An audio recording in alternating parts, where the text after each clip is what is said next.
Robber, get involved, mate. Get involved. Straight in off the wing. Straight in off the wing, mate.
We were 14 points up last week in the late game and we should have 20. Yeah. All starting to panic a bit. Oh, he's going to one of the big ones. Yeah. Yeah.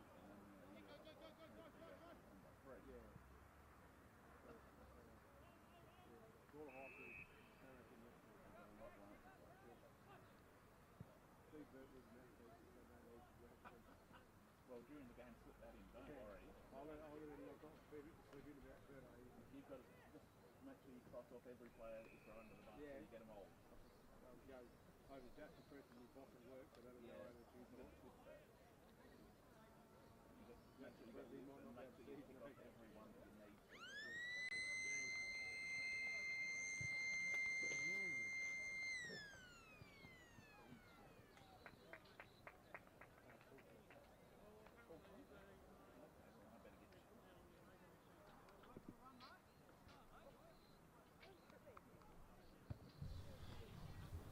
And welcome everyone to the BLG match of the day on live stream. Joining me in commentary today, I've got the captain of South Gawler Football Club, Josh Whitworth. Josh, how are you? Very well, thanks, Tex. How are you? Good, thanks for joining us today. Hamstring injury keeping you out? Yes, hamstring injuries. This game's getting a bit too hard for this old boy this year. You're a veteran leader at the club, and it's great to have you on commentary. We'll learn a lot about a few of your teammates today. Some very interesting details come out, I'm sure. But a beautiful day here at Eldred Riggs Reserve, and really bumper crowd in attendance. It's a big day for the South Gawler Footy Club. They've got a couple of reunions, and it's past Players' Day. So good to see a lot of old faces around the footy club. Yes, beautiful day here today, and we've got a couple of reunions, 2 premiership reunions, 1992 and 2012, I think, and past Players' Day as well. And the boys over there in the tent have started well. Yes, I'm sure they've started well. I'm not sure how they'll finish. But really interesting lineups for both teams today. A lot of players out both sides. South Gawler hit particularly hard, not just this week, but over the past 2 or 3 weeks. Probably about 9 or 10 players out of your first choice side. We've got a few injuries, but that's the same across the league. We never make any excuses for it. We just one soldier out, one soldier in type stuff. But we had 5 or 6 out last week and a few more this week. But a few young lads will step up. Yes, and that's the word I'm getting, is that there's a lot of young talent coming into the team. Which players are you going to be keeping your eye on today as far as the young players who have come in? Not so young player, but Clayton Cameron's back in for his second game of the year. One of my favourites. Reminds me a lot of Austin Montemiri. That side's real sharp up forward and got a good goal sense. Callum Filkey and Connor Willsmore, they've got a lot of pace. So they're always good to watch, always looking to play some big tackles and turn the ball over. Young Filks is very impressive. I like the way he plays. He's very active. Works hard, and his energy seems to attract the footy. Yes, both of them. We've got Callum Filkey's back in today, and Bailey as well has been really good this year for us. One of our better players all year, really. Both those boys, they remind me a lot of James and Chris Gowns. They're real pesty. You can't have a conversation with one without the other jumping in and trying to fight you. That sounds like a perfect addition to your club. Yes, they get very annoying, especially the old blokes. They give the old blokes like myself a lot of lip, and they like to have a wrestle. Probably a disappointing out for a lot of people watching today. Flynn Pisani, one of the most exciting players in the BLG competition. He's another one. He's with us full time this year. Where last year he was with the Central, so he was a bit interrupted. But he's been one of our better players all year. Really good, works hard in the midfield, and he's a great bloke as well. I think he's out with COVID, so we haven't seen him around the club this week or today, which he'll be missed. But he brings a lot of pace and excitement to the team, and his ability to go through the contest at a stoppage, get the ball and deliver it forward beautifully is probably nearly unmatched in the competition. Yeah, absolutely. He hits the pack hard, and he's very strong through the legs. And he's got a good turn of foot, so he can go from standing start to top speed pretty quickly, which is really handy to have, and the forwards love it when he's on the bolt. Yes, there's a lot of teams that struggle to defend that sort of speed. Yeah, and I guess that's what we've sort of pride our game on, is our speed away from the stoppage. If we're moving it at speed and real clean by hand and foot, well, it's pretty hard for the opposition to stop. We know that, and we work on that a lot through training. Now, who's your stand-in captain for today? Jackson Press. Have you given him some advice on the toss? Does he have to follow your methods? Yeah, special comments. Charlie Molyneux walking past here. We should get him in, really. Yeah. No, we had myself and Jackson actually co-captains, but I was supposed to tell him the boys in the past players tent have told us if we win the toss to kick to our left. To the scoreboard end? To the scoreboard end. So then in the last quarter, the boys in the bar can have some fun. Oh, well, it's all about them, and it's their special day, so hopefully Jacko does listen. Yeah, that's right. It is all about them, but but first and foremost, we've got a job to do, and it's not going to be easy. It's going to be a tough game. These two teams, regardless of positions on the ladder, the rivalry between the two Gawler clubs, who are located just a stone's throw from each other, this is going to be a really intense game. I'm expecting a lot of physicality in the game and a lot of niggle. Yeah, absolutely. It always is. It's a good, healthy rivalry. We spoke about it during the week and in our team meeting today that, we give them a bit of a touch-up on Anzac Day, and they're not going to be happy about that. And they'll come out and they'll attack the ball hard and the body hard as well. And our boys are expecting that, and we'll welcome it. In old school parlance, they're going to get it on because they don't get along. Absolutely, but Chris James isn't out there, so it should be all right. No, and Chris James is one of those guys. He's a real physical presence for your team. Not so much an enforcer, but he just brings that big body to bear at times. Big, clumsy body. When he's in the pack, he looks like a Bombay bus, just arms and legs sticking out everywhere. Yeah, that's right. It doesn't matter if you're on his team or against him, he will hit you if you're in his way. Which at training is not that fun, but it's good to have around. He makes the midfielders walk a little bit taller because they know that he's going to help them out. Yes, he really brings strength to your team. That it's going to be interesting today. Without his presence, you've got Brodie Hudson back in this week to do the ruck duties. Yeah, we've got Brodie Hudson back in. He's just spent a bit of time up in Darwin. He's come back with a bit of a tan, looking like one of my cousins. But yeah, we've got Brodie Hudson back in, and Lockie Arnold also played in our premiership side last year, spent the first half of the year down at Centrals. Yes. He's now back with us full time. That's a massive in, because his presence, his absence, I thought was going to be a major problem for you going through the season with injuries. The fact that you'd lost that three-headed monster really did change your team dynamic. Yeah, absolutely. He's been great, and he had a good pre-season at Centrals, and he's come back really fit, and he's really excited to get back into around the group. And the boys are excited because he's one of the best tap ruckmen. So our midfield love it when he's back because he jumps over top everyone. You get first look at it most times. He is really impressive. I like the way he's going about improving his craft, and the first half of the season in the SANFL is only going to help that. Yeah, absolutely. He's obviously learned a lot down there, and Central's. All the lads that go there, we've got a few of them. They'll go down there pre-season. They learn a lot, and if they don't get games there, they come back here and play really good footy, which we're excited about. It's going to be a cracking contest. Quick shout out to the Exchange Hotel. We're on the screen there today. Damien McGee has got us up on the screen because two local Gawler teams are playing. My favourite pub in Gawler, the Exchange. Perfect spot for a Sunday session. I was there the other week on a Sunday. It was just magnificent.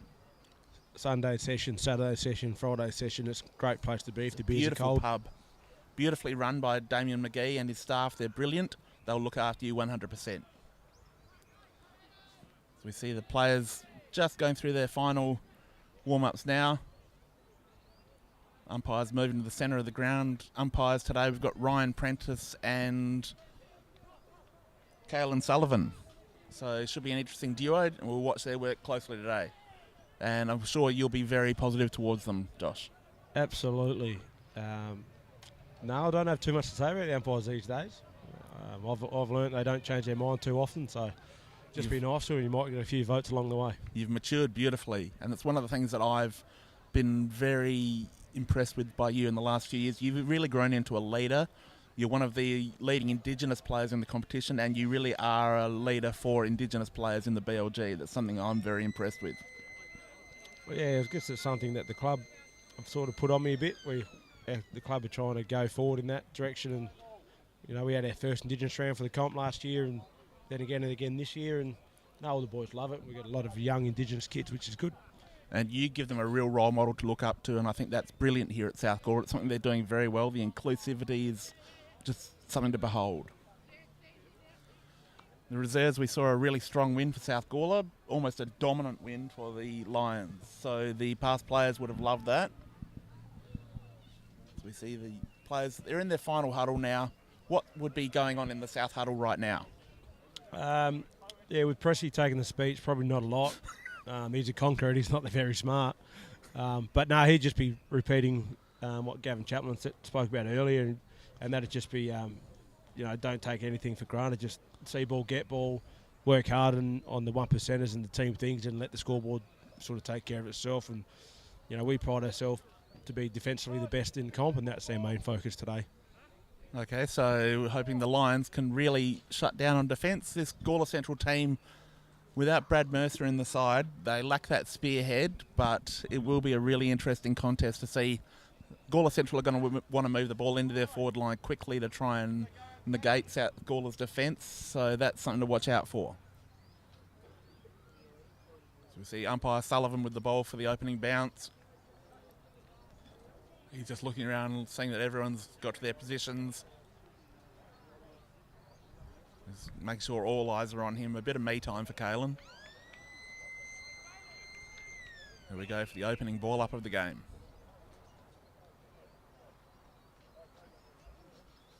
Brody Hudson jumped too early. Neither ruckman are able to affect the tap. And we'll have a repeat ball up almost immediately.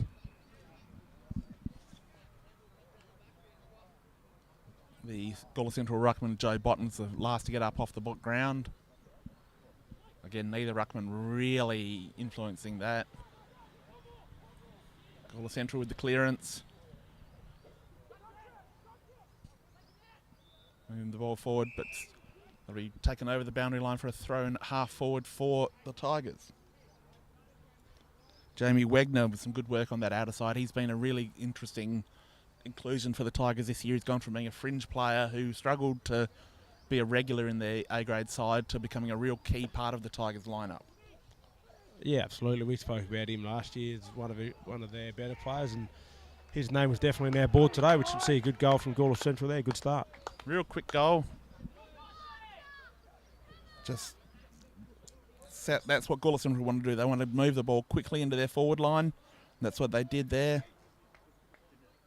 I think that was Kyle Wurst. He's always about the pack and always bobs up for a cheeky goal. One of the best midfielders around stoppages that you'll see in the competition.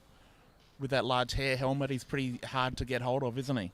Absolutely. And you just look at him, he's got he's low centre of gravity, he's got thick legs, and Paddy White's on him at the moment. Well, 25 metres off him, he's got to pay close attention to stoppages. That's an interesting matchup. Yeah. Probably not the one that South Gawler were looking for. Jamie Wegner with the clearance now with a big long kick into the forward line. No one able to get under it. Quick hack towards goal. Gawler sent it south with a clearance there. Paddy White juggling a tenth at a mark. May have been a bit of ground in that. I'm not sure. But that was definitely a mark. So umpire will come in and he'll ball it up. Probably a good decision on the umpire's behalf there. Yes, it was. Definitely looked like it hit the ground from here. Even an English cricketer wouldn't have claimed that. No, fingers are under it. And boundary throw in that pocket again. Geographically, it's what would be known as the Brandon Noddle pocket. Noddle, a very famous name here at South Gawler.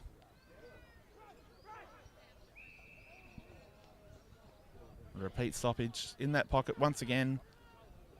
There's going to be a lot of play on that side of the field today. It is the easiest way to move the ball here at South Gawler, isn't it? Yeah, the ball does spend a lot of time in that pocket.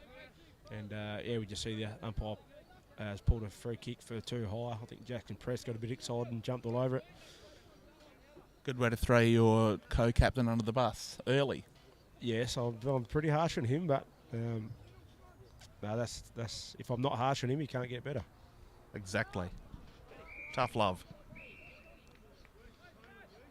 Just kicked it out in the fall there. It's pretty hard pocket to kick goals from. Yeah, probably the dead pocket here at South Gawler if you're taking a shot on goal, I'd say. Yeah, when the wind picks up, it's not too bad because the wind sort of brings the ball back for you, so you can hang it out to the left and it'll swing back, but not too much wind here today. No, very mild day. Beautiful weather-wise. A lot of rain overnight, so soft underfoot, but good conditions for footy. South bringing the ball out to the near side. Gawler Central able to gather. It's beautiful work by the Tigers. Really taking the momentum in this game at the moment. Oh, yeah, South Gawler haven't started too well, and I've got to bite my tongue here a little bit. I'm not a great watcher, and I get a bit critical of the boys. So if I let out a swear word at the boys, I apologise to that. That's not going to happen. No, but South Gawler definitely got to tidy things up around midfield. They're a bit too loose at the moment. It's a beautiful shot on goal there.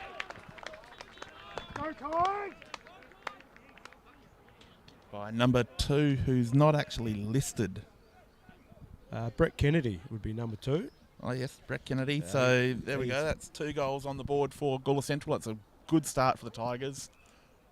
Came from Central Districts last year. I think he played most of the year down there, and he's a classy player. Good start for the Tigers. South Gawler, you've got to be worrying now about Gawler Central getting some momentum and believing they're a real chance in this game. Yeah, no, it definitely would be, but our boys are pretty confident when we get things back on our terms, we'll make those 2 goals back up, but it's not a great start. And another forward entry for the Tigers now. Working hard. Kennedy with the handball out there. That little chip kick goes to ground. Beautiful pick up off the deck. He spun into trouble, unfortunately. That was young Jake Platt. Took the body hit quite well. So we'll have a ball up. And beautiful tap there from Joe Botton, the central ruckman. Kyle West grabbed the ball, handball off. That flying shot on goal goes across the face, and mark taken by South Gawler defender. He's going to look to try and clear the footy now. That short kick finds a teammate. Now this is where Gawler South are starting to find it hard. Central have really got their press going well. Chip kick comes back in, just clears that South player who was after it. Great movement down that outer side. Comes apart there. A lot of heavy tackling going on. They've come to play today, Gawler Central, and yeah, the boys should have expected that. You can't be surprised when a rivalry game like this, when the opposition come to play. No, they've just caught us off guard at the moment, which is a little bit disappointing. And another entry for the Tigers. Just gets to the 50 there. Kennedy now wheeling onto his right. That short, low pass falls short of his teammate. South with a big clearance attempt now. That's a beautiful mark taken under pressure there by Stevie Burton. Beautiful kick finds a teammate out on the flank. They're going wide, just working the ball around the boundary. Trying to take the momentum away from Gawler Central now, keeping it out of the corridor. Ball trickles over the boundary line, so we'll have a boundary throw in on the half-forward flank for South Gawler. South Gawler's first time forward of centre for the match.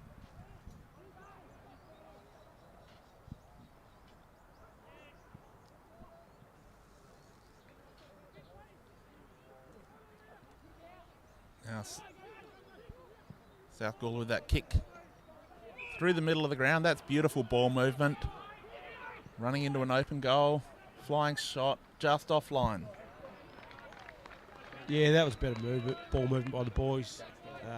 Bounced through for a goal. So Jackson Dare, the old boy, with South Gawler's first goal of the match. That's another goal brought to you by Ray White Craigmore, the premiership team for real estate in the northern suburbs. Yeah, it was a good goal by Dairy there, running through the mud. He sort of looked back and decided to take it on, which is always good to see from him. And Paddy White, he sort of cleaned it up from the back line there, just sort of slow play and then the handball receive, which is... Paddy quarterbacks your team pretty much from back there, doesn't he? Yes, he does that, and then even at times when we don't want him to, he does it anyway, but it comes off. So the boys sort of let him... He has great vision and just reads the field well. Yeah, absolutely, and the boys are loving having him back full time because he sets up a lot for us back big clearance here from the Tigers, high up and under. No one actually got under it. That's a beautiful tackle.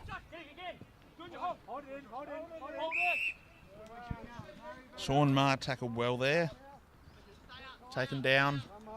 Got a ball up just almost in front of our commentary position. Tap from the Gawler Central ruckman.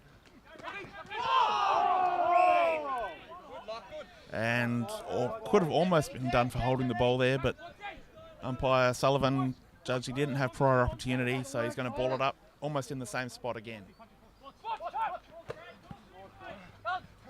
Joey Botton with the tap there, comes down. South with that just hacking clearance. It's all Gawler Central there at that point of the field, though. Yeah, well, I think that's the go at stoppages now. I think Botton realises that Lochiana's a real good jumper and he's trying to body him out and take that jump away.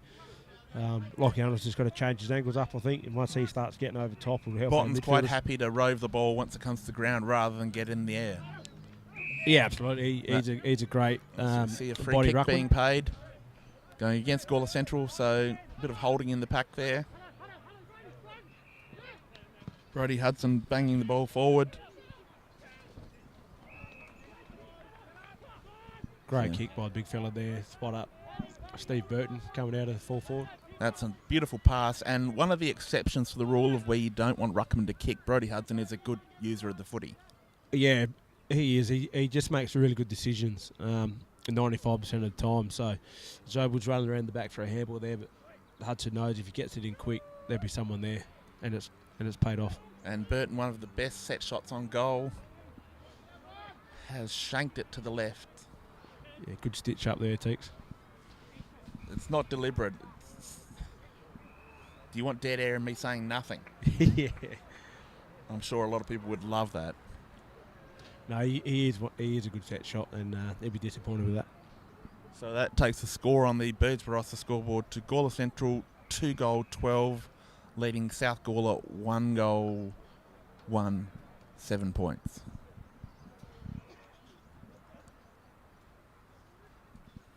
Sort of being won and lost around the midfield at the moment, and I must say, as much as it hurts me, Gawler Central on top in that department. It's really time for the South Gawler assistant coach Mark Brandt to start earning his pay and bring some changes in that midfield.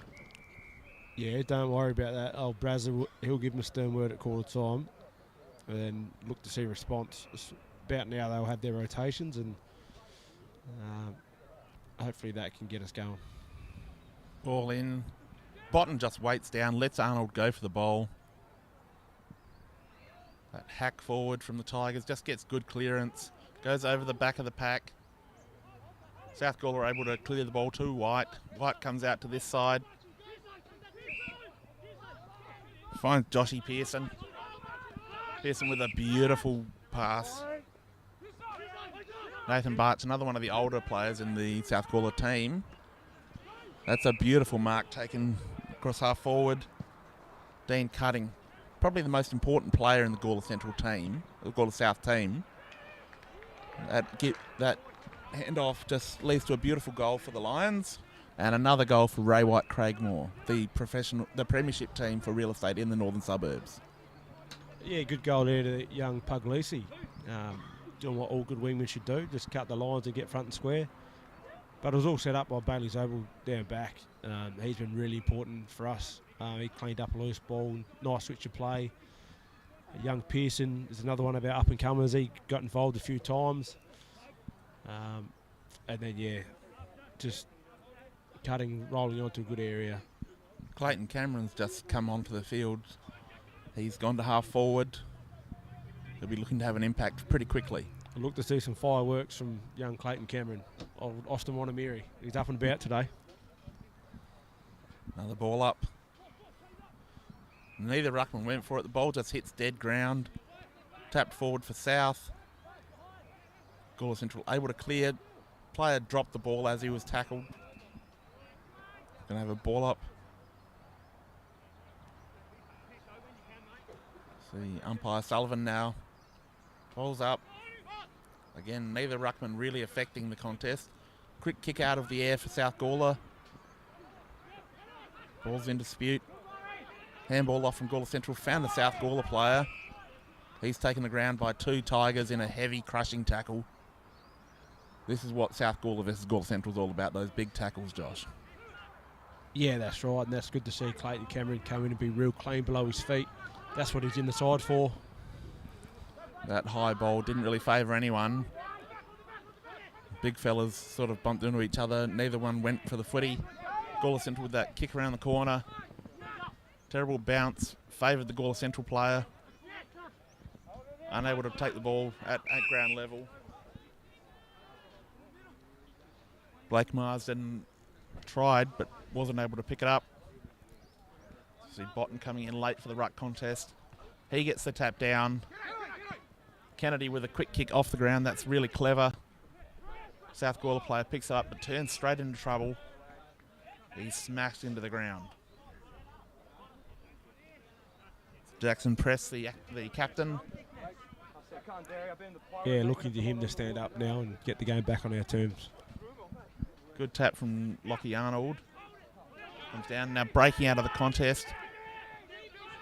Jackson Dare running hard. That's a couple of bounces. Gets tackled just after he kicks it. Probably just put the kick off a little bit. Gawler Central looking to mop up back there. Go by hand out to that wing. It's a beautiful little pass, but just doesn't come off. Ball's in dispute on the outer wing.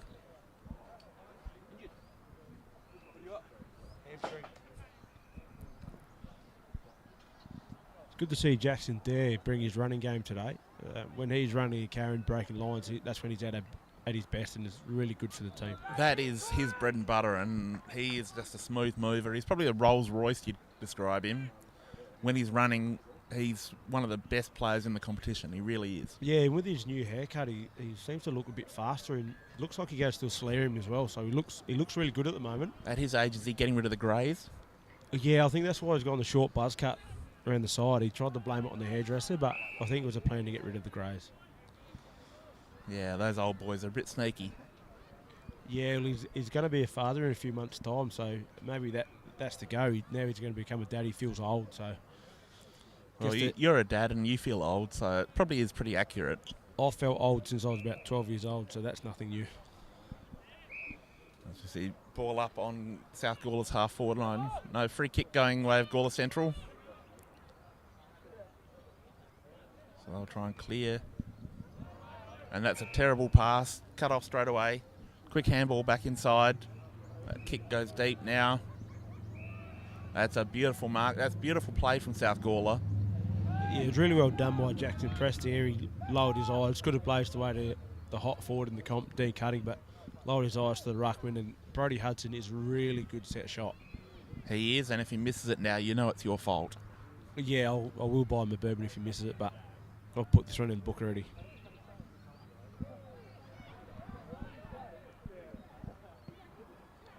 Goes back, kick on the way. Umpire not doing a lot of work. That is, unfortunately, just offline, so the commentator's curse. I'll mark that down. That's one bourbon owed by Josh Whitwer. Sorry, Brody.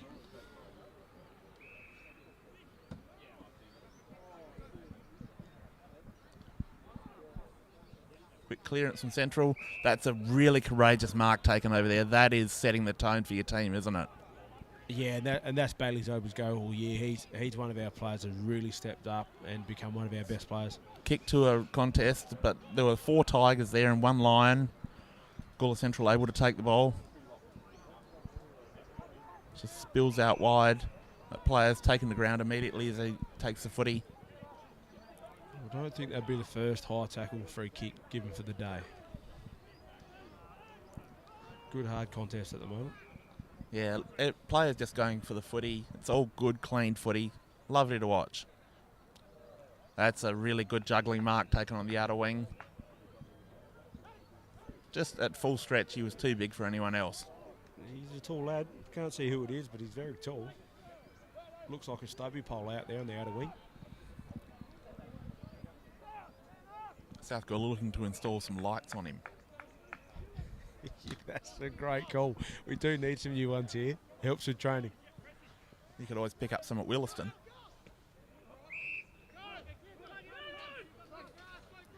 South now clearing the ball. Oh, terrible handball cut off by Kennedy. He tries to step around 2 players, gets caught. That was a little throw there. Good call by the umpire there. He was wrong-sided. Yes, he was wrong-sided, but he saw it, and a 25-metre penalty paid for back chat. That's clear, decisive umpiring from Caelan Sullivan. He's not taking any crap early in the game. No, you don't mind that. He Set the tone. That absolutely set the tone for the boys, and they'll know where Paddy the line White is. now just held the ball, danced a bit, gave it off by hand. Another handball forward leads to a long forward kick. Doesn't find a target. You got the big man bent over now, tapping the ball out the back. That's a quick little give. Unfortunately, it's touched off the boot. That was very nearly a very creative goal from the Lions. Tommy Clements here, another lad that's training down at Centrals. Real crafty. Won us a game a few weeks back against Tanunda off his own boot by playing full forward, so he's another exciting young lad for us. Gawler Central sticking to that outer side with their clearance from the point. And that's probably another high tackle there, and it has been paid. Probably a crude attempt. No, holding the ball. So Jamie Wegner with a free kick. Moves the ball down the outside, hits a teammate. Good foot skills, Wagner. I really like the way he goes about it. It's another mark taken. This time Dylan Pilkington. Dylan's one of those players that loves a derby. Real hard and tough player. Yeah, he's an honest footballer. I like that about him. And that's a beautiful mark taken. That's a long kick to the hot spot. Almost found a player. South Gawler, really beautiful defending there. Desperation stuff. Takes the ball over the boundary line. He's won his team a ball in. That's really great to see from your defence. Super from Clayton Cameron there. He's playing forward pocket at the moment. And he's worked all the way back and he got a fingernail on it and probably saved the goal for us. And he's playing for his spot in the team, isn't he? Yeah, this is his second game back and he didn't get a lot of the ball last week, but that's what kept him in the spot. He wins the ball back for his team and he's really honest footballer and everyone loves him. Ball in, doesn't really favour either team. This little shovel out the back by the South Gawler player actually goes Gawler Central's way. They are unable to take advantage of it.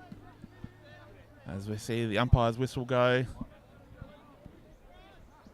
Going to have a ball up probably about 25, 30 metres out directly in front of goal for Gawler Central. South Gawler player takes the ball. He's immediately wrapped up in a big crushing tackle. You see, Charlie Molyneux's not playing today, but just to our left, he's sitting down with young Brett Kennedy, just giving him a few words of advice. And you like to see that. You love to see players on the sideline still being involved and mentoring teammates and just making sure that they have an impact on the game even when they're not out there. Yeah, that's right, and that's what good captains do. Knowing Charlie, it could be this is what I'd do here, and I'd shark a goal, but I reckon today he's got his coaches hat on. That's a beautiful mark taken by Kyle Worst. High up and under ball, and a dangerous tackle paid. I'm not sure about that. Probably didn't really endanger him at all. The head was nowhere near the ground, but his arms were pinned. So by the letter of the law, it's been paid. Yeah, I missed that one. I'll have to have a look here on the replay.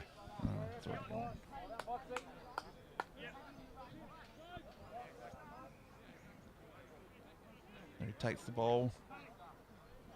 Yes, yeah, that's probably fair. Was there. Definitely. So was Kyle a great Worst tackle. now. Bit of a floating kick.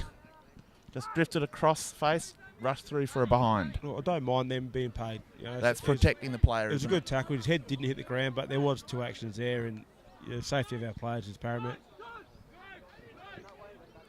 No one wants to see more concussions in the game. That's a really good, well-defended play there. Beautiful work.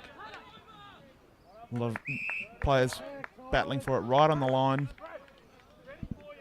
Clayton Cameron's really impressed me early. He's not getting a lot of the ball, but he looks like he's come here and he's up for a fight. He's come off the bench and he's trying to make a stand for the boards, which is great. He's bringing intensity, which is something that South probably lacked in the first minute of the game, and he's trying to fix that for his team. 100%. We definitely lacked that in the first 10 minutes, and Clado off the bench, experienced player around the club, he's getting it back in our favour. And you think that would have been a message for him before he came on to bring that? Yes and no. He's a bit of a bloke at the moment that's just, sees red when he sees the footy, which is great, and that's why he's back on our side, because he's hard at it. Well, the footy is red, so it's hard not to see red when you see the footy. That would be correct.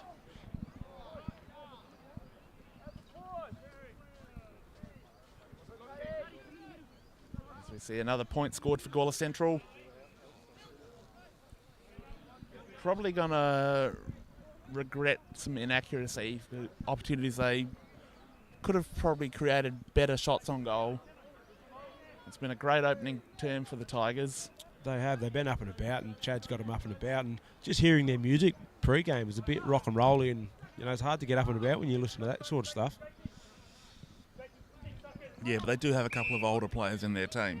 Yeah, I'm not. Chad's a bit of a weird bloke, so it might have been his playlist that was playing, but it's definitely worked. Whoever's playlist it was. As we see South trying to move the ball out of defence. Brody Hudson with a big fist. It's a lot of heart. Dean Cutting now grabbing the ball out off the deck. Wrapped up immediately by three players. Gives the ball back to the umpire. Bottom lands heavily and then South Gawler ruckman lands heavily on him. Yeah, young Pat is a bad ruckman at the moment, and Brody's looking to push him out the way and use his strength. Young Pat Kitschke. That's the one. I didn't want to have a crack at it because I stuffed it up that last He night. But he's debuted done last well. year against Gawler Central at Gawler Central. Sorry, against South Gawler at Gawler Central.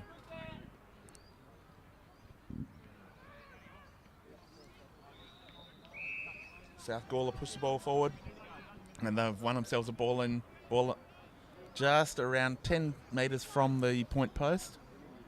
Right in the area, they'll be getting some advice from the past players here. And the goal here would be exactly what the Lions need. Looking for Dean Cutting out of the stoppage. Back of the contest. Gawler Central player picks it up. He's taken the ground immediately. Big physical tackle there.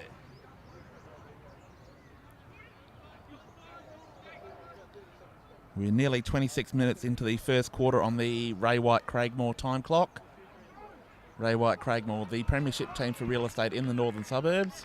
Great goal by Nathan Barch there. Nathan Barch with another goal. That's a really good start. Barch really getting involved early in the game. That's a good sign for the Lions. Yeah, young Barch, well, old Barch, but he looks like an Oz kicker at the best of times. Well, he's built like an Oz kicker. Yeah, he is. He's bowling his Barch. He's good fun to have around the club, and that's his go. You know, made something out of nothing, which is what we need at the moment.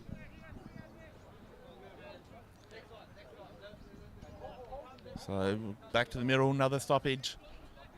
Really late in the first quarter. Siren could go at any moment. Currently the score, Gawler Central trailing South Gawler. They are 2-2-14, trailing South Gawler 3-3-21 on the Barossa scoreboard in the match of the day. Jamie Wegner at the bottom of the pack there, wrapped up by his opposite, number 5. Kitschke with a big tap. South Gawler player sweeping at the back of the contest there. And that's the siren to end the first quarter. What are your thoughts on that first quarter, Josh? The back end of that quarter was okay. Gawler Central definitely started the better side and was probably the better side for most of that quarter, I thought.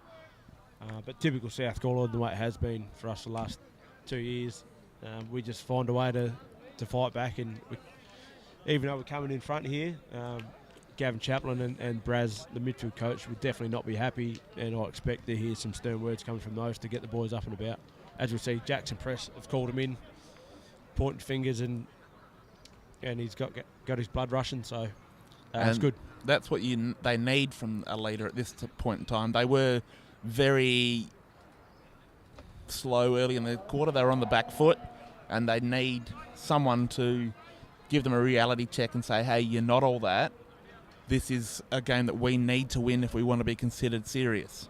Yeah, that's right. I mean, take nothing away from Gawler Central. You know, they bring the heat early, and it showed. Their boys just couldn't deal with it early. They looked a bit nervous over the ball because of their pressure, which is great to see from Gawler Central. You know, and we knew they weren't going to come here and just give it to us all our own way. But it is great. It is great to see our boys respond in the second half, as I see our midfield coach giving it to the boys. So I expect a good start here in the second quarter. Yeah, Gawler Central, impressive in the first quarter. They really had a dip. I thought Brett Kennedy was very, very impressive. His work rate around the stoppages and forward of centre, he created a lot of opportunities for the Tigers. Yeah, he's classy. You know, there's a reason why he played a few years down at Centrals. And Jamie Wegner's the same. He's, you know, you see him getting up off the bottom of the pack a lot, and that's his go. You know, he's real tough, hard at it. Yes, those inflatable biceps are quite handy. It would be good to have those biceps. He doesn't mind a bit of time in the gym, from what I hear. Yeah, him and Matt Norman probably usually in front of the mirror. Matt Norman's the same. Does a lot of beach weights just to look good. Even though he's got a misses, I'm not sure why he doesn't, but no one's complaining when he gets his top off though. He's good looking rig. Kyle Wurst is, as always, week in, week out, he's been industrious for the Tigers. He plays at one speed, he never backs off. Yeah, he looks sharp, especially early. He kicked that goal out of a pack. He's another one that we've spoken about, and he's delivered exactly what we spoke about. A lot of speed up forward, high pressure, high intensity, and he's definitely one that will carry Gawler Central through. Yes, really, Kyle Worth, he's the ultimate leader for Gawler Central. He doesn't need the captain's tag next to his name to lead this team from the front. And that's probably one of the things that makes him supremely valuable. A lot of players think that you need to be a captain and have that C next to your name to be a leader. And that's where they get it wrong, isn't it? Yeah, that's right. And you see that, especially with us last year, we had 5 of them. I'm not sure why, but yeah. Eventually you'll find a good one if you keep naming them. Yeah, that's right. And Jackson presses that one today. But yeah, he's definitely one of those players, and all good sides do, and all good clubs do, whether you're up at the top of the table or the bottom. Your senior blokes are just leaders, and it doesn't matter if you're captain or vice captain or what you are. You throw your voice around and you lead from the front. Okay, scores from around the ground on the Birds Barossa scoreboard. At quarter time, Tanunda 2-5-17, leading Barossa Districts 1-2-8. So that's going to be a really close contest today. Barossa District been up and about lately, and Tanunda struggling with a few outs. That could be a really interesting game. Yeah, they're around the mark, both them sides, and they'll battle it out for third and fourth spot along with Williston. So that's going to be a great game to see how it unfolds today. Yes, that's going to be a beautiful game. And as we see the teams heading back to position now for the second quarter, all the coaches and hangers-on heading to the bench. Almost no wind to speak of here at South Gawler. Beautiful day, in fact. If you are in the area, if you're sitting at home wondering what to do for the rest of the afternoon, it's a beautiful day. It'd be worth coming down to Eldred Riggs Reserve and watching. The weather's actually pretty good. One of the better days down here. And yeah, good atmosphere with the past players' day. A lot of old faces around. If you're an ex-South Gawler person, this would be an ideal day to get down and catch up with a few faces from the past.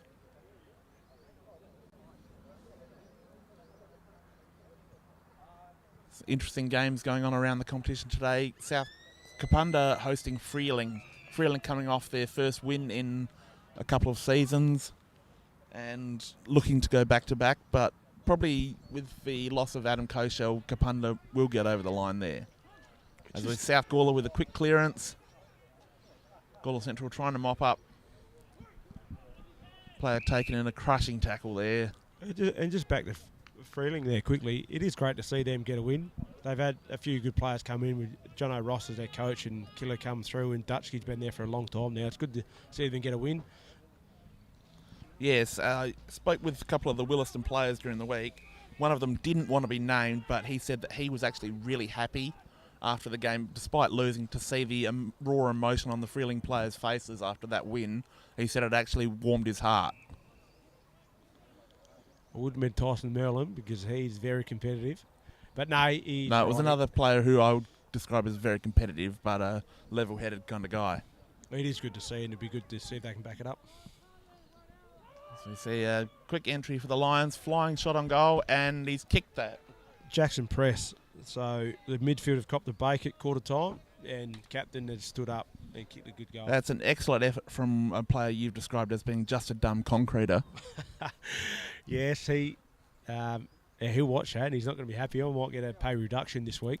He is my boss at work, so I should go easy on him, but I won't. But that was very good by him. Show some courage and say on air what you've been saying off air. He's a great lad. No, it was a good goal from him out there in the pocket. It's pretty hard to kick him from there with Daniel Golding around the corner. Bring a drink if you're going to come around here.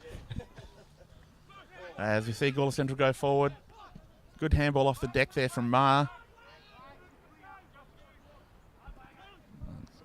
Good attack on the ball for Gawler Central. Young player unable to pick it up. Young Bailey Filkey. His attack on the footy is just relentless. Took it over the sideline, so we'll have a boundary thrown right in front of the coaches' boxes on this near side wing. Bailey sporting a brand new black eye as well. Wonder if that was at home with the brother. Well, couldn't be a better bloke to get it from. Strong tackle in the middle of the ground. Ball stripped free. South now with a clear and kick out to space. Lockie Arnold did some good work chasing that ball down on the outer wing. As a result, he set up a shot on goal for the Lions. For young Dean Cutting. Cutting unselfish with a quick chip kick. No one was ready for that. There's an Oz kicker again, Nathan Barch. Nathan Barch just cheating into space there. Bit of kick it to me. He'll be lining up for his second, but that's good by Dean there. One leading goal kicker in the comp. Well within his right to have a shot there, but give it to the free bloke in a better spot. And just touched on the line, so maybe kicking to the old bloke wasn't the best idea. He didn't have that distance in him. No, he did. He normally hits him well from there, Balinese Barch, but he sort of kicked that on the instep.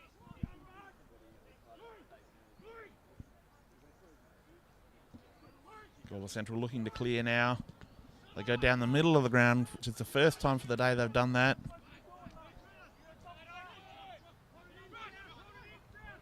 Player at the back of the pack trying to clear the ball. No joy, so umpire Sullivan will come in for another ball up.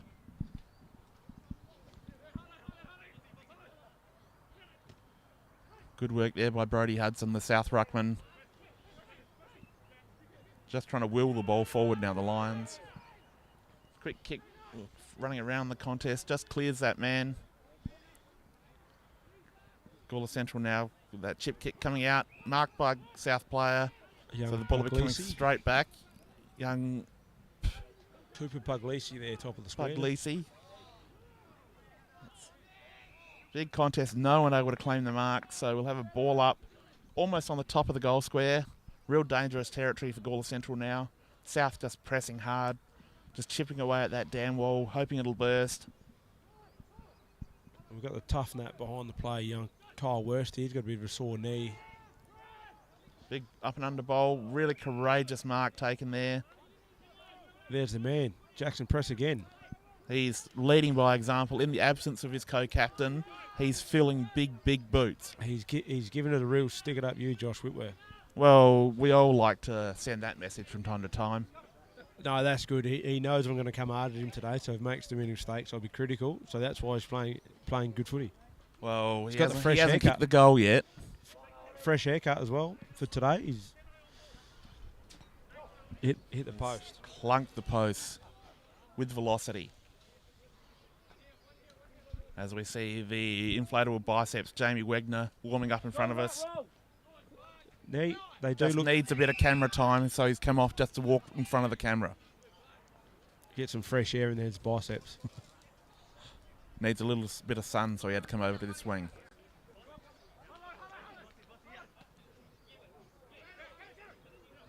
So see the ball, bottom of the pack now. Kennedy at the bottom of the pack, fighting hard. He's helped to his feet. He's looking a little sore. Grabbing at his right hand. See, good ruck work from both ruckmen.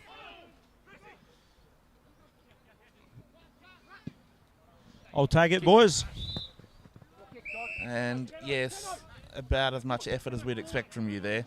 That's all I've got in me at the moment. The hamstring was a bit tight. Kick in for South Gawler from the last touch rule. Goes to the hot spot. That chip kick out. Just over the top of the Gawler Central player. Taken beautifully there by young Josh Pearson. He sends the ball back in high. Flying attempt at a mark. Unable to take it. South Gawler pick it up. No one home. Flying kick back in. Hits dead grass and just tumbles over the sideline. So Kyle Worst will kick the ball back in. Yeah, Josh Pearson started well. Had a bit of a quiet start of the year, but he's another young lad of ours. He played in a lot of under-17s premierships in A-grade 1 last year, and his last few weeks have been really good for us down back. He's been very active and working hard across the half-forward line at the moment. That's a big mark taken for South Gawler on that clearing attempt from Central. Wouldn't be that bloke Jackson Press again. It's the blue boots. It Would- must be. You'd want to be good if you wore blue boots like that, Well, wouldn't you? a bit of a fun fact about him. He's a business owner. He's gone and got 50-odd stubby holders made, and he's put the wrong phone number down. That is brilliant. I wouldn't mind a few of those. Yeah, you can have some, but don't ring the number because you'll get someone over in South Korea somewhere. Might get better service. Yes, he failed to check that one off, so all the boys And at work. another point. He's really starting to butcher it now. Maybe the blue boots were a bad idea. He does have a few in his bag. He might change them at half time. You'd want to be, if you wore boots that colour, you'd really want to play well and kick well. He's generally a really good kick at goal. He's been down back most of And the year. again, we get another good view of one of our guest commentators from the past, Jamie Wegner, just walking up and down on the sideline, like stalking like a cat. He wants back into this contest. He's ready to go. See, quick handballs from South Gawler in the middle there. Paddy White just backtracks. Really good handoff to Pearson. Pearson with that little kick backwards. Mark dropped, but the player's able to regain and clear. Ball into the middle of the ground. Beautiful hands by the South Gawler players. That's a chain of handball. Callum Filkey driving the ball forward. Gawler Central able to clear. See Filkey once again working hard. That ball poorly directed. Gawler Central player on the bottom of the pack unable to gather the ball. Just taps it backwards. A lot of hard footy. No easy ball out there today, Josh. No, we see Jake Asher there twice in a row. He's just won a couple of big important balls for his team. Callum Filkey driving it in long.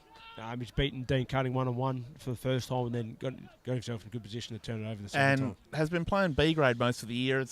They decided to go in the youth direction, and he's probably better than some of the kids that have played at times this year, but he's the wrong side of, well and truly the wrong side of 30, and the club's decided that they need to regenerate their list.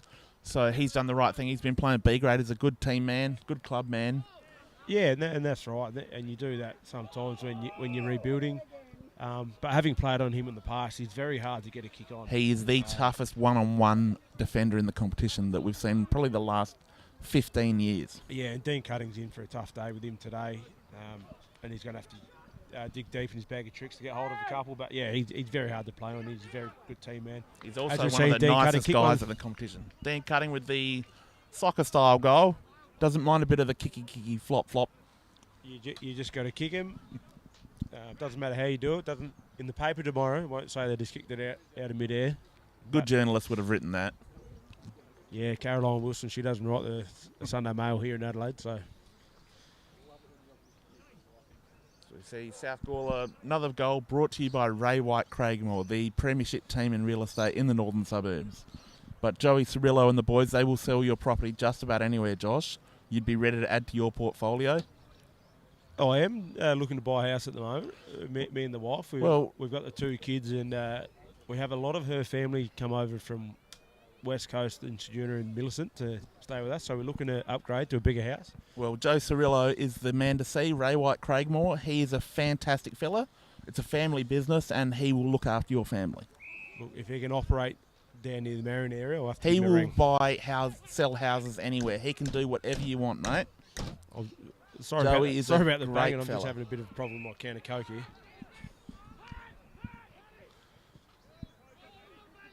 See, ball taken in the middle of the ground there. That's a good mark. Bailey Filkey, the other Filkey as he's known. He drives the ball forward. And a good mark taken. South Gawler really starting to get on top now. Repeat entries. And Dean Cutting starting to impose himself on the contest. With delivery like that, it's very hard for him not to. Yeah, that's right. It is good to see the boys respond. Sitting here as one of the captains of the club, it's very hard because I get quite frustrated and I want to yell out what I want to, but I can't. But it is good to see that the South are starting to get on top through the midfield there and across half back with Paddy White and Zobel there and Darcy Judd Smith.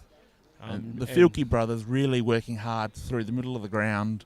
That delivery there from Callum was just sensational. Yeah, Bailey. And that's the Filkeys go.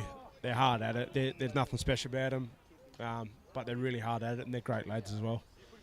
I just seen Dean cutting spray on there, which you can do from time to time, but Nothing special about them. I'd say they're pretty special. they're special, all right. That's for sure. Gawler Central trying to clear out on the defensive side. Ball coming back in, high up and under. Goal. South Gawler player just goes. That's a beautiful goal. Who's kicked that one? It's Steve Burton, and you know you're a good commentator when you call the goal before he's kicked it. Takes. You I'll called it just as it was about to drop onto his foot. Yes. It's a perfect pocket for his ball dropping style. I'm not sure. It's a bit like Steve Smith. It's very unorthodox, his action, but it works. He'd do a lot of shadow kicking, I'd say, in front of the mirror. Look, Steve Burton does a lot of things that we can't really explain. He spent most of this week at training trying to work out what happened last Saturday night and why he spent $3.30 at Gawler Car Wash at 3:30 in the morning. But no one's got an answer for him. Barchi was with him. Surely they've got a CCTV system and they'd be able to hook him up. It's probably why the police were hanging around a bit this week to find out what he was doing there at the time with an Oz kicker in Barchi. But they're here. Bowl back in the middle now. Gawler Central clearing. They find a player free out on that half-forward flank. Looking to drive the ball forward now. Strong lead on offer. Good work by hands by South Gawler, looking to clear. The big ruckman, he handballs off. He's smart. Tip kick out to this pocket. Young Brock Judd Smith.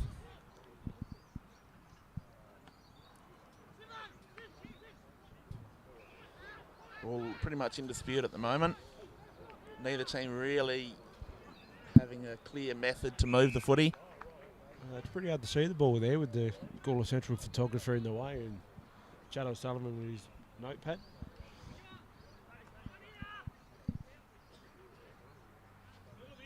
That's okay. We'll be back in the play very shortly. South Gawler player looking to move the ball. Just goes over the top of that contest. See a pack form. Scored that throw on Hannah Smith there, but it looked like the old Hawthorn palm on to a player in a better spot. Pretty stiff, I thought.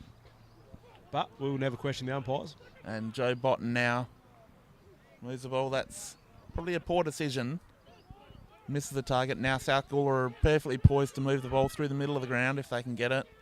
Handball backwards works deliciously for the Lions. They're really good by hands, your teammates, Josh. Yeah, and I'm pretty hard on Jackson Press, but he stepped up this quarter. Beautiful mark there, and handball backwards. Another handball. Hits the player. He fumbled that, so he's taken the ground.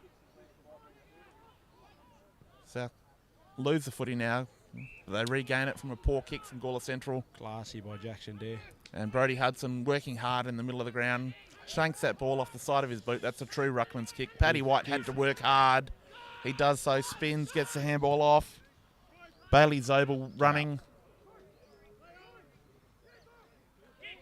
Couldn't hit target, so ball comes back now. Just eludes Kennedy with the awkward bounce of the oval ball.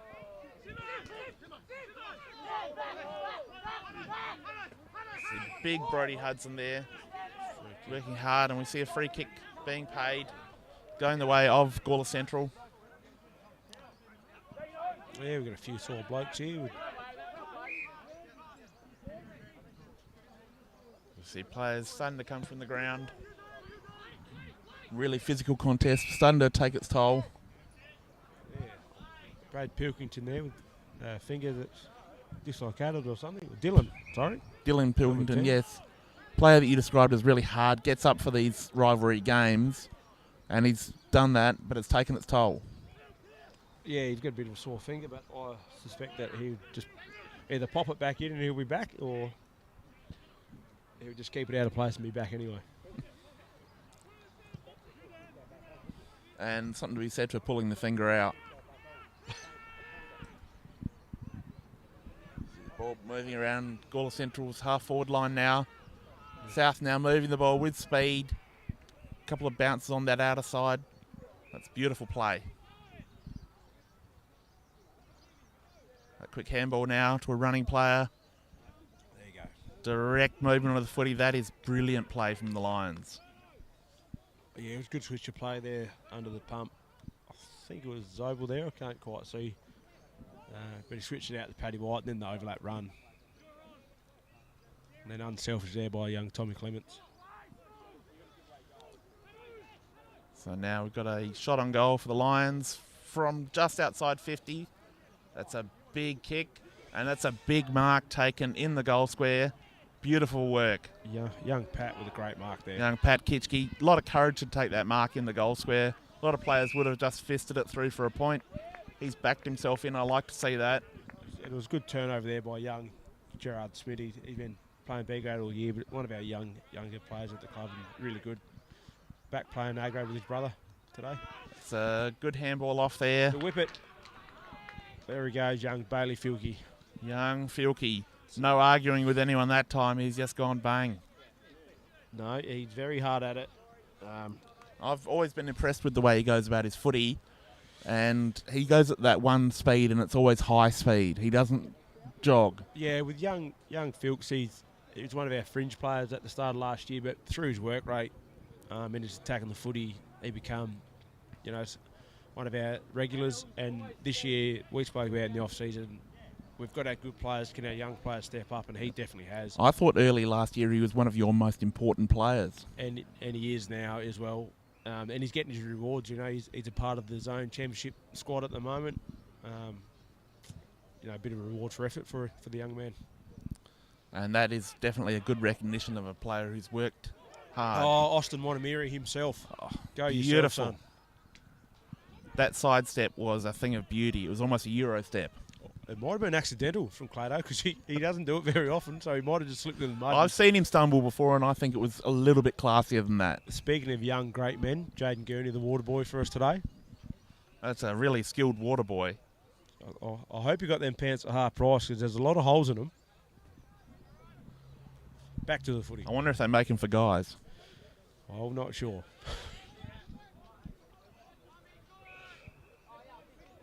Back to Clayton Cameron. Everyone at the club loves him because his house, just down the road, is now the community bedroom.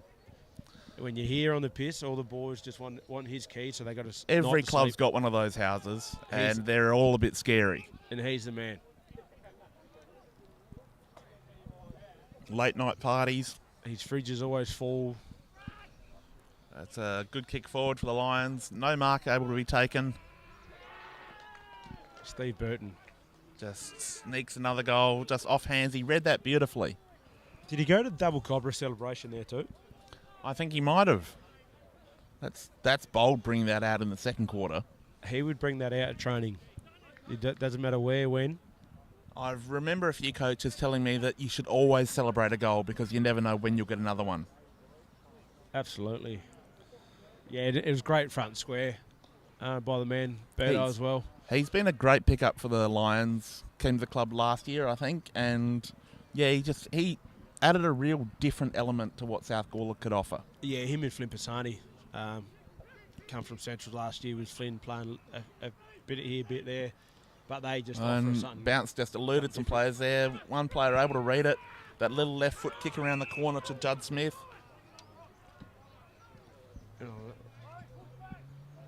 Little 25 given away for Wagner running through the mark. And with those biceps, it's very hard not to intrude. Oh, you probably just got to let him off. Judd Smith now going deep. He had a target, but well defended by Jake Asher. Just beautiful. Didn't give away a free kick. And another beautifully roved goal. Nathan Barch with his second. Nathan Barch with another goal, brought to you by Ray White Craigmore, the future brokers of Josh Whitworth's next home. That's right. If you get me a good deal, it's pretty hard to get in the market at the moment. But no, Nathan Barch. Joey Cirillo will take care of you beautifully. Good man. I'll talk to you Monday morning. He is a great supporter of community football. He's heavily involved, albeit at Williston, but he's a great club man. His kids played there, and he runs water when he can, when he's not conducting an auction on a Saturday afternoon or an open inspection. And you need that at country football. Every club's got players like that, and it's good that he supports the league. And he sponsors the live stream so that we're able to bring you this product. So he's paying for the Coke Zeros, is he? Yes, Well, not really. I paid for those, but it's all right. We'll live with that. Joey does enough for us. A beautiful mark taken there at half-back. Opening up for South Gawler now. Beautiful mark taken again. That handball goes astray. It's in dispute now. Clayton Cameron tackled as he was trying to get rid of that. Ball comes across now. Kicking out to that dead pocket. That's a big mark taken.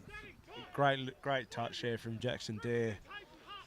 One of our really smooth movers. It has been for a long time. And Thomas Clements now, who's going to be kicking from the dead pocket. Good kick, but this will test him. This is going to be a tough shot. Again, I've got to give a bit of a shout out to Press, as much as it hurts me to say, but he definitely lifted his work rate this quarter and got us back on track. But also, his message to the team at quarter time, I think, has had a real impact. That kick underway. Great kick by a young man. That is a goal to Tommy Clements, and that goal brought to you by Ray White Craigmore, the premiership team in real estate, specifically in the northern suburbs, but Joey will sell you a house anywhere you want to buy one. A great kick there by young. If you wanted a house on the moon, Joey would find a way to sell it to you. Very good man. But we see Tommy Clements there, set shot. A very good set shot. He was all through his juniors. Great forward now. A few weeks ago against Tanunda, when we were up against it, he definitely stood up for us and won us the game there with his goal kicking.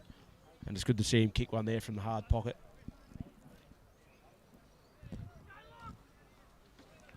Ball back in the middle now.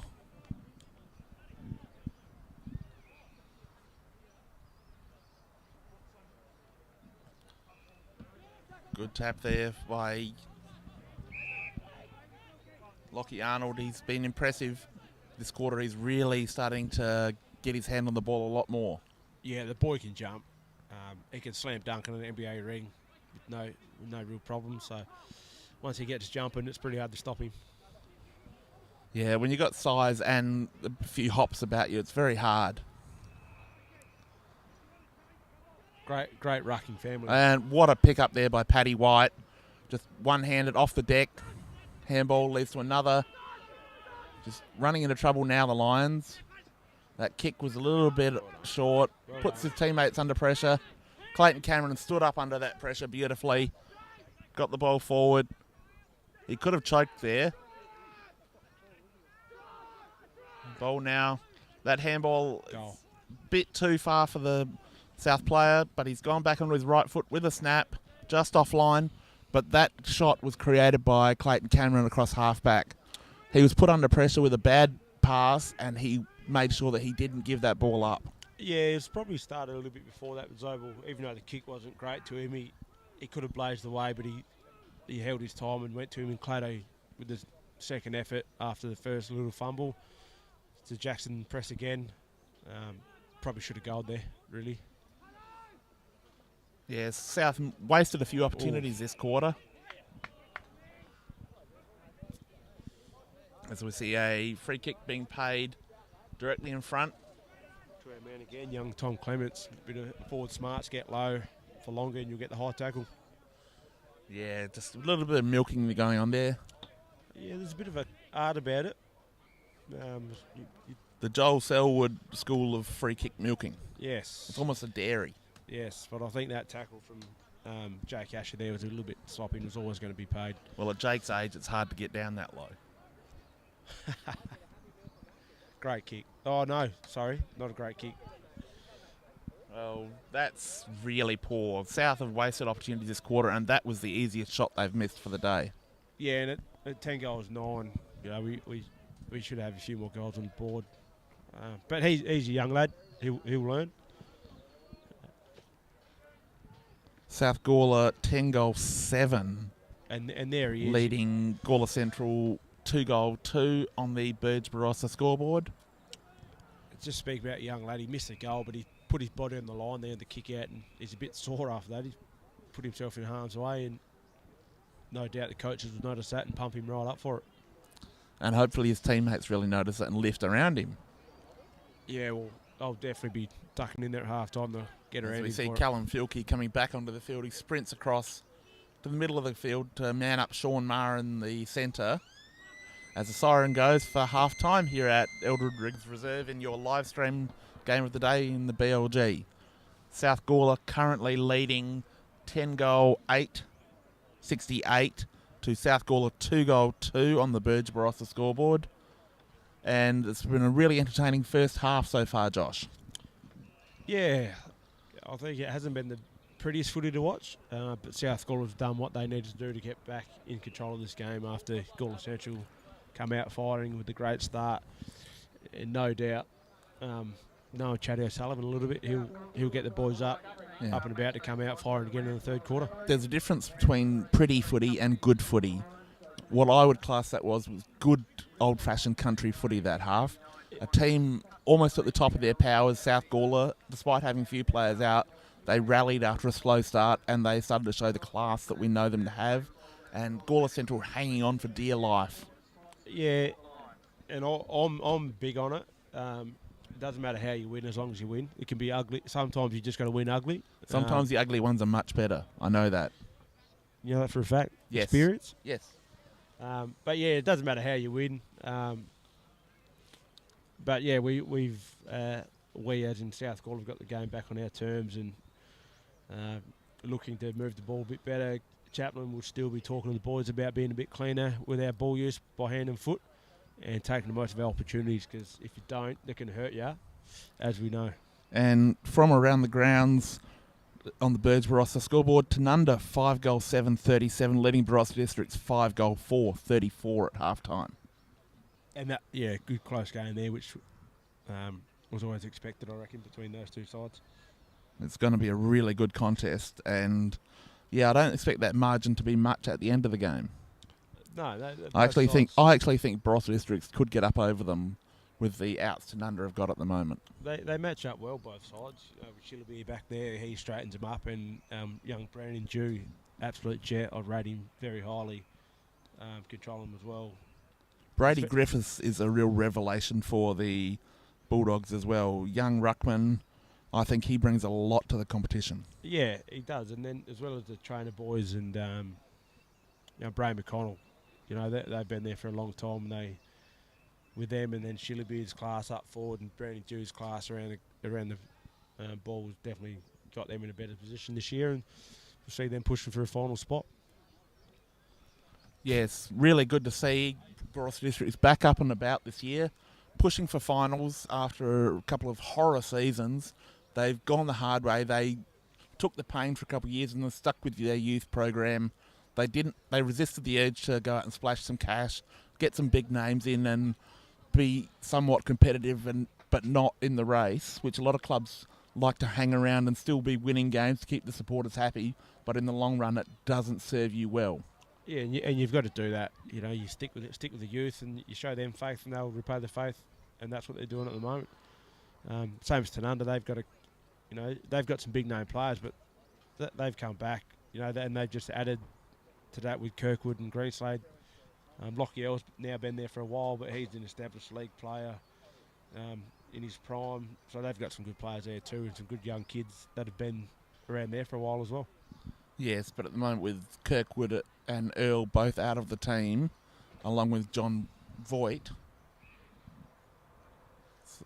Henry Voigt, it's left a bit of a hole in the Tanunda side, and a lot of the kids are finding themselves a little bit outmatched on a week-to-week basis. Yeah, but it's good exposure for them. You don't want Kirkwood to come into your club and be the one to have to win the games off his own back. Especially him, he's got a bad back. But no doubt he's a massive hole. But they'll get used to playing without him when he's injured, and they'll be better for it. Well, we've got a bit of time. Let's talk South Gawler. What's happening around the footy club? What have we got happening that the supporters would be really interested to know? In junior programs, you guys work pretty hard with your juniors here. Always a strong program. Do you get involved with that? Yeah, our program is good. We've got Dean Cutting coaching our under-13s, which he drives them pretty hard, to be fair.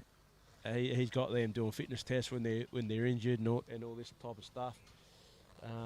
But yeah, I help out with the 17s, with Tyson Gordon, the coach out of 17s, and Steve Burton, assistant coach. and Monty involved as assistant coach as well. But yeah, I just help out. I started as a runner early in the year, but now I just sort of help out with the lads, and which is exciting. I like it. Get around the club and the youth, because they're the future of the club. You know, they're our next A graders in the next few years. Yes, and as I said, you're a great role model around the footy club. You've grown into that from being a tearaway youngster, probably a little reckless at times, but you've matured really nicely. It's been great to see from the outside, and I have to say I'm pretty proud of the player and the person you've become. Oh, thank you very much. And you know, I guess that comes from the people that have been involved in my life as well. Having involved with Andrew McLeod, you know, I worked with him for a long time. You know, and I talk to him on a regular basis, and he sort of keeps me in check and sets a good example for me, and then I just relay his messages through to the kids that I speak to. And as I mentioned earlier in the game, you're a great ambassador and a great mentor for Indigenous youth, not just in the club, but in the area. You know, they've got someone like you to look up to who's a great role model at the footy club. You stand tall, you walk through the crowd, you know, people recognise you, they respect you, and you show that respect back to them and the community. Yeah, I guess it's, you know, the club's been real big in that, you know, the Indigenous stuff, and this year we've got our second Indigenous round coming up with Williston in a couple of weeks at Williston, which is exciting, and that was massive. You know, last year with Williston and South Gawler. I think we're streaming that game. That's going to be great. I did it last year and it was a magnificent event. Yeah, and you know, Michael Clinch and Sean Childs and Isaiah McKenzie and Lee Reece Sutton there has been really important in getting that up and going for a few years before I was even out here at South. So it's great to see. And it's great that the league have sort of jumped on the back of that, and I think there's a few more games where clubs will wear Guernsey this year, I think. Yes. But it's great that, you know, we were able to start that. Two rivals being able to come together. And two clubs that have fostered a lot of Indigenous talent through the Gawler region. And for yourself to become that Indigenous leader at the club, the fact that your club has embraced you so well has got to make that easier and make that transition almost an automatic thing. Yeah, absolutely. And I sort of learnt this from Andrew McLeod, but if it's not me, who is it? So exactly. if I'm not sort of, you know, being that role model for the kids, who's going to be the one to do it? So it may as well be me. And I'm very proud of you and the way you've gone about it and the way you're currently going about it. You are a great role model for these kids. Your work rate on the field on a Saturday is impressive to watch, but clearly you do a lot off the field. Yeah, and I've always tried to do that after finishing up in Sample. If I'm going to get paid to play footy, I've got to give 100%. Whether that's, you know, these days I don't get paid a lot to play, but the club, you know, see it fit to pay me to be out here, so why not put in 110%? Exactly, and that's the attitude that a lot more players who are recruited to clubs in the country region and the amateur league need to understand, that they are more than just a footballer. Yeah, that's right. You know, just because you get paid good money to play footy doesn't mean you roll up, be here for 2 hours and then go home. I've always been involved in footy through a young kid, through my old man, playing a lot of footy. The footy club's the best place to be. My kids spend a lot of time here, falling asleep underneath the pool table, as I did. My wife is the same as a netball club over in Sojourner. Our family grew up that way, and footy clubs are the best place to be, whether you're a player, supporter, coach, run water, cook the chips in the canteen. Just, there's no better place to be on a Saturday. That's something I was going to ask you. From the Sojourner area? My wife is. She's from Sojourner. Her mum and dad and her brother, and they still live there. But she moved over in Adelaide in early 2012 to study, and she found me and got stuck with me. And yourself? Originally from?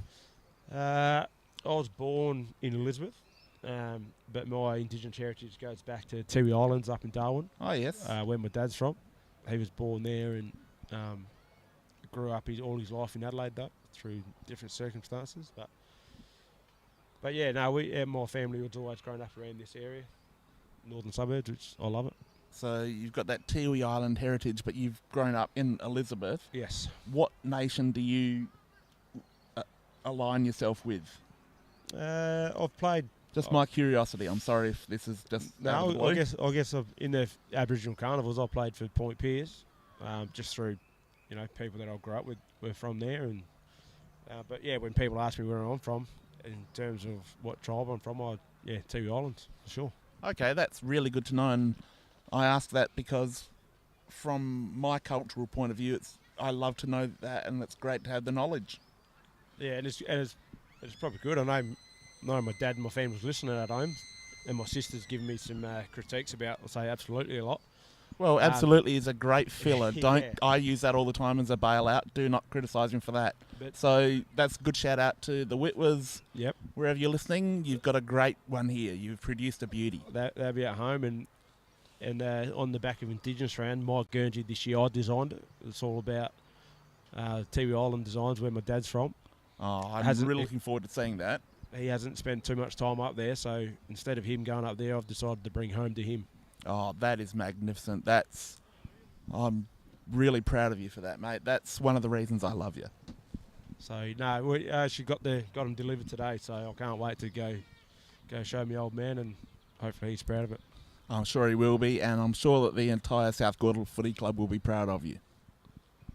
I hope so. It looks good anyway. It does look good. And still waiting for some scores around the grounds, but currently at halftime in the Angaston-Newry game, the score is 7-7 to 6 points. I'm not sure which way, but I'm assuming that would be Newry's way.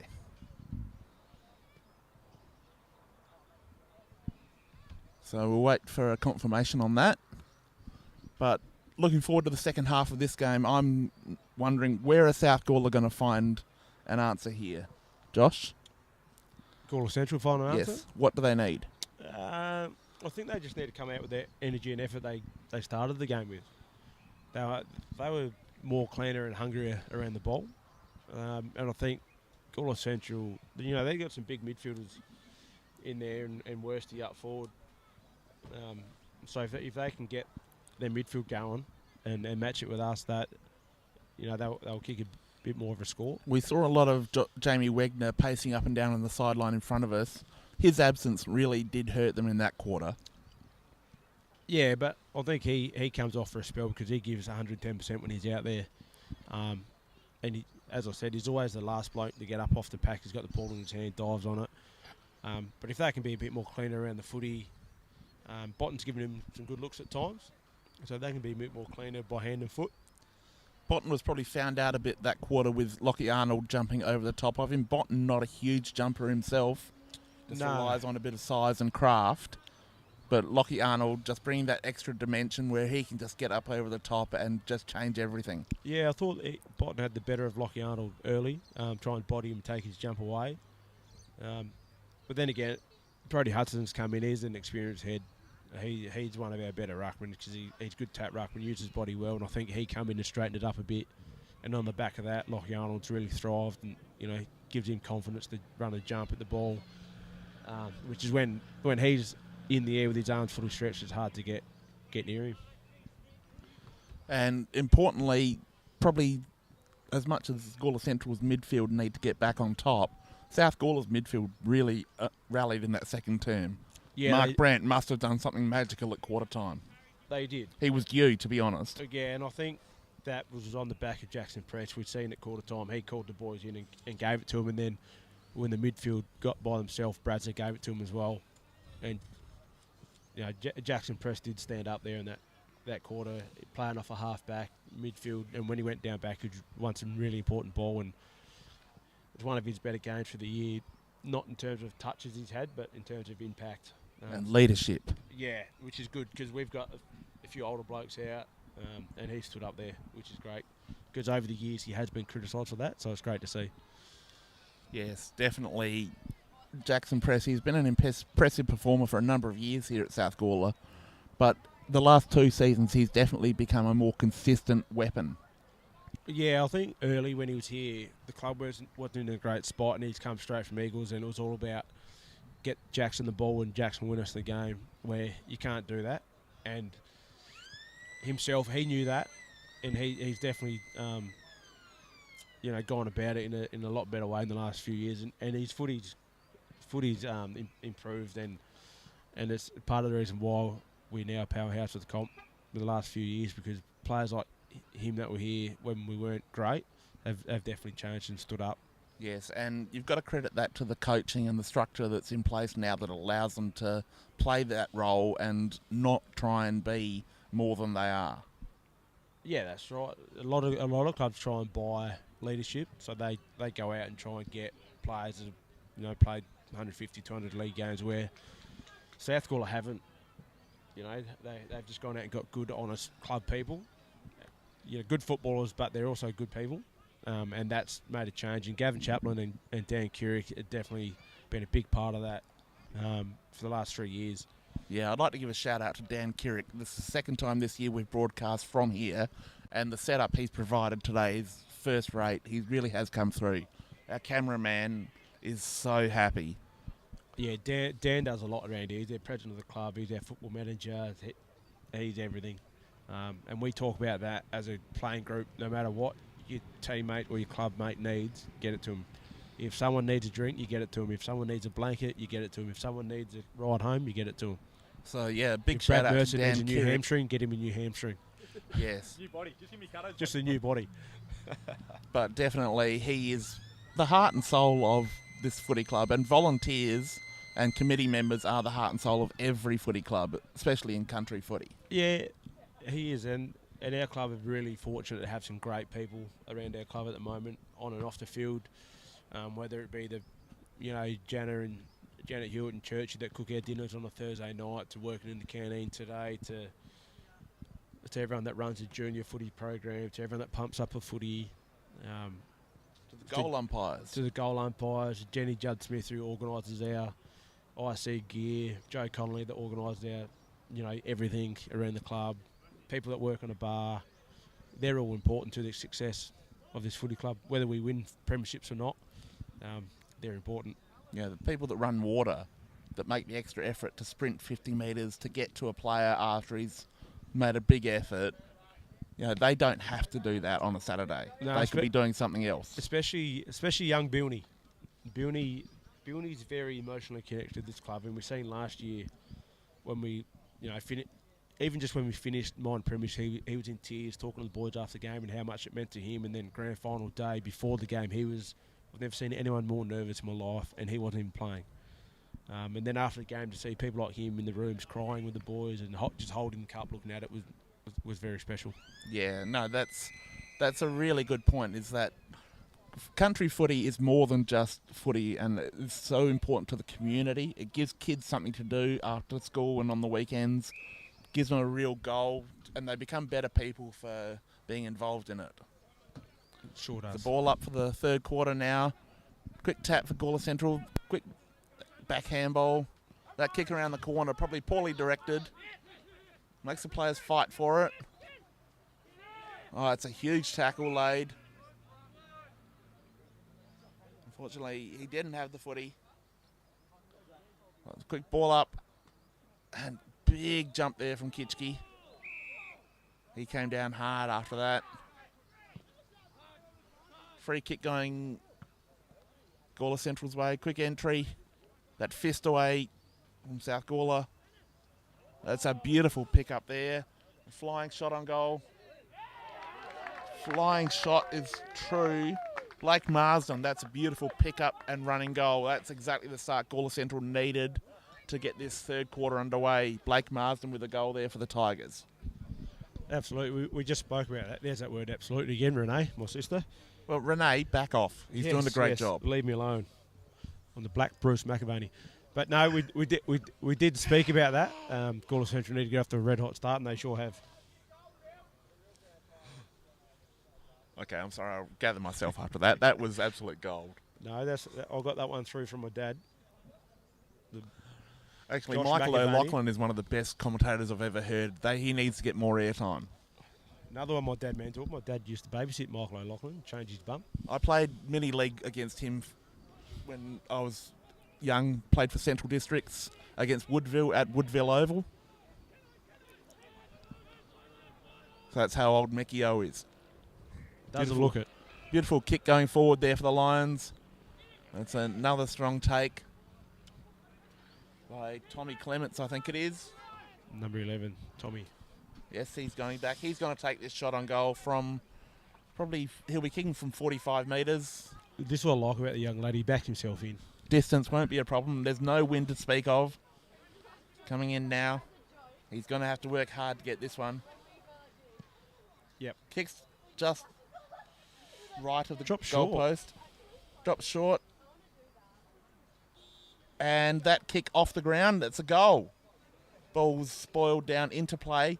Looked like it might have gone over the line, but the Gawler South player ran through, socketed it off the ground. That's another soccer goal to the Lions. They're playing a lot of soccer today. Soccer goal. I missed her kick that. I have to look on the replay screen here. Big 65-inch we got. Here we go. Hey, back off. It's all I can afford. Puglisi. That is an excellent small forwards goal. Someone needs to go tell Puglisi that's not a bad thing to soccer a goal. He kicked it and then he threw his head back like he missed it. Young fella, got to celebrate the little wins in life, my man. Absolutely. Little crumbs are good crumbs. As Gawler Central now fighting. Quick clearance there by Nathan Barch. The ball marked at half-back by Gawler Central. They go to the outer side. Kitschke unable to take that ball, under pressure. And a free kick paid for holding the ball there. Beautiful tackle from the Gawler Central player. Yeah. So the Gawler Central crowd here, they called that one. And kicked straight to Paddy White. He's a beautiful target. I'm not sure that that's really where you want to be kicking if you're Gawler Central. It's a long, low kick. Goes over the head of his intended target. There he is again. Gurney, did you have to pay full price for those jeans or not? No, half price. There you go, ladies and gentlemen. They did get them half price. In the In women's case you're section. wondering, in the kids section as well. Just in case you're wondering. Hopefully the camera only picked him up from the waist up. Gawler Central moving the ball methodically through the middle of the ground. Now Kennedy likes to play on. Dances around the man on the mark. Sold a bit of candy. That floating mongrel kick actually finds its target. It was ugly, but it's found his intended target in Dylan Pilkington. Pilkington going back now. He's backing himself in. He'll be taking this kick from at least 45 metres out. Finger must be right. Gawler Central started well here.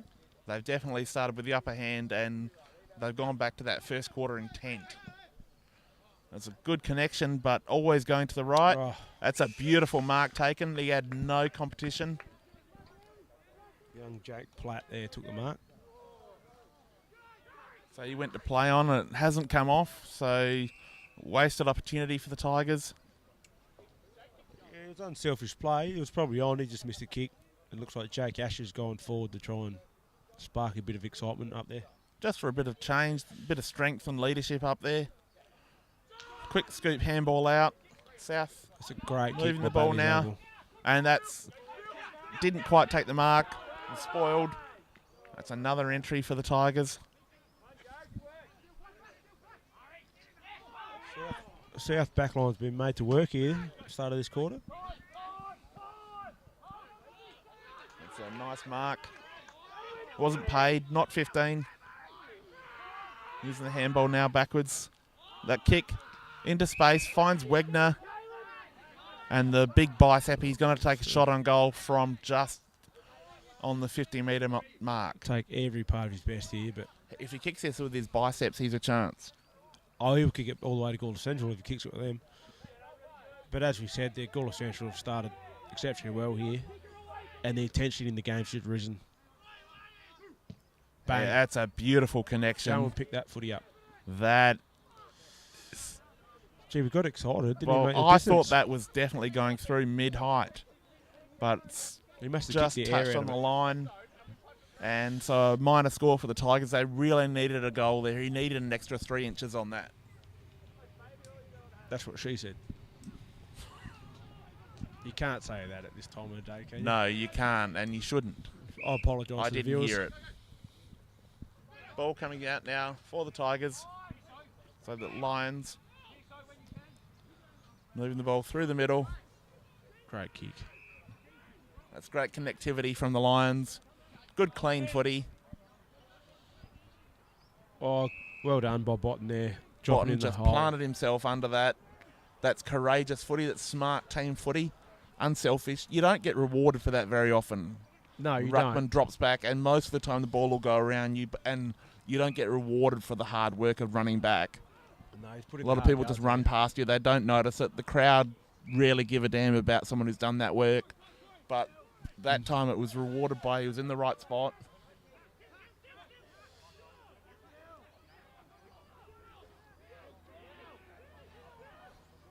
Pilkington now with the footy.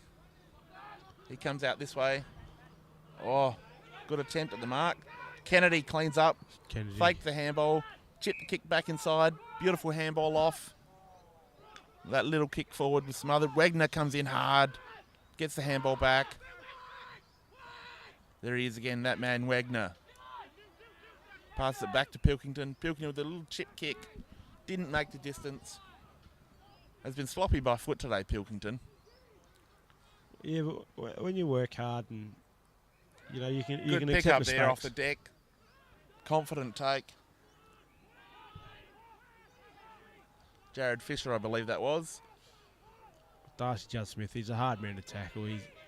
He's a great man. Built like a brick convenience. He is a cheap suit. He's all over you, Darcy. He's hard to get a goal against. Cheap But suit. I'm just making sure that that's what you said. Cheap suit. I thought it was But something similar. yeah, Darcy, he's added a string to his bow this year. He's getting involved in the play a bit more. He's getting, he's a very good kick. We've seen last year he just sort of stopped defenders, and that's where he stayed. But as we talk about, that looks like Dean Cutting's got one in the old crown jewels here. Bit of deep heat, we'll sort that out, Cutto. Just count them, make sure they're both still there, and you're fine. Yeah, I'm not sure Cashy's put his hand up to massage him back out.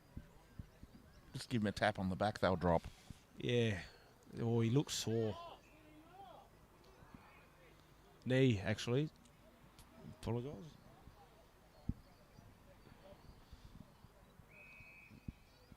Yeah, it looks No, very sorry, sore on the replay. He's holding the ankles, and it's pretty funny. It's pretty That's funny. when not it's funny you. at all, really. It's It's only funny when it's an English cricketer. He doesn't know where they are. It is pretty funny when it's not you, and he'll watch this tomorrow, and he'll hate me.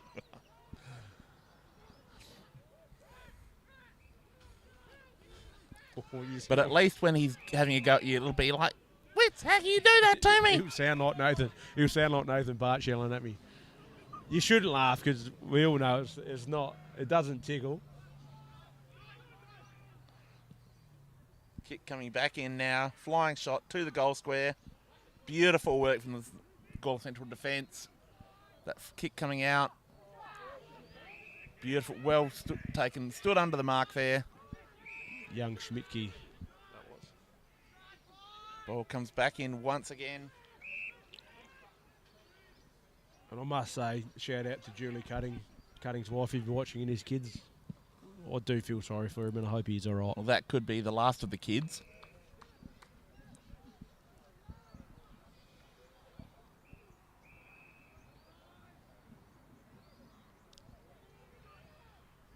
South Gawler have just wrestled momentum back here after a great start from Gawler Central. And they did that in the first quarter as well. That beautiful Gerhard Smith. This is crumbing off hands there. Didn't quite finish it off, but it was really well read. And was palmed down to him beautifully by his teammate.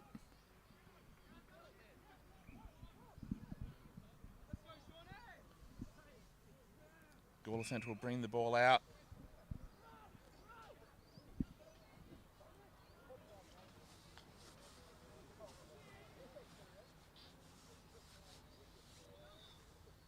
Down the outer wing.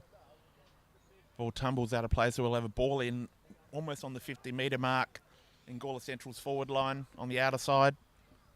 it'd be good if they can convert here. They've had a lot of the play this quarter for not much reward. So It's almost like you're cheering for them. no, but it's deflating as a team when you get good 10, 15-minute patch of When you've of worked play so hard. and you just can't hit the scoreboard. Could really get himself in the game here with a couple of quick ones, but see South Gawler, I say they. We're a pretty resilient bunch and can weather a storm. And some more scores from around the grounds at Kapunda. Kapunda 5-4, leading Freelink 3-4 on the Birds Barossa scoreboard. So we've got a game on our hands there. And is it true that Buckets Mackenzie's been playing A grade there? He has played a couple of games this year. Played against Tanunda probably 3 weeks ago, probably 4 weeks ago now, with the bye in between. But he sat on the bench because of late outs with COVID on the Saturday morning. He didn't leave the bench except for the quarter-time huddle. Right. But happened to have his boots in his bag. Yeah, he doesn't look like he's aged a bit from his playing days at Centrals, but then again, it doesn't say much about what he looked like back then.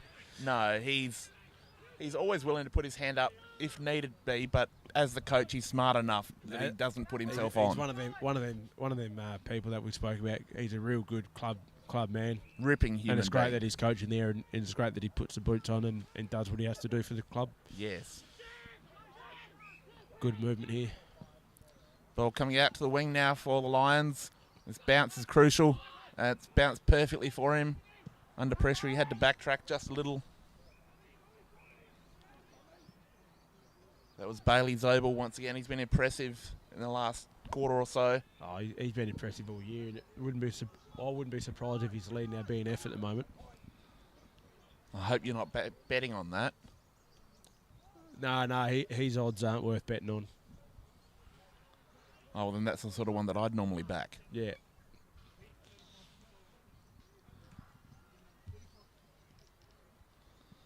He's matured really well this pre-season and this year.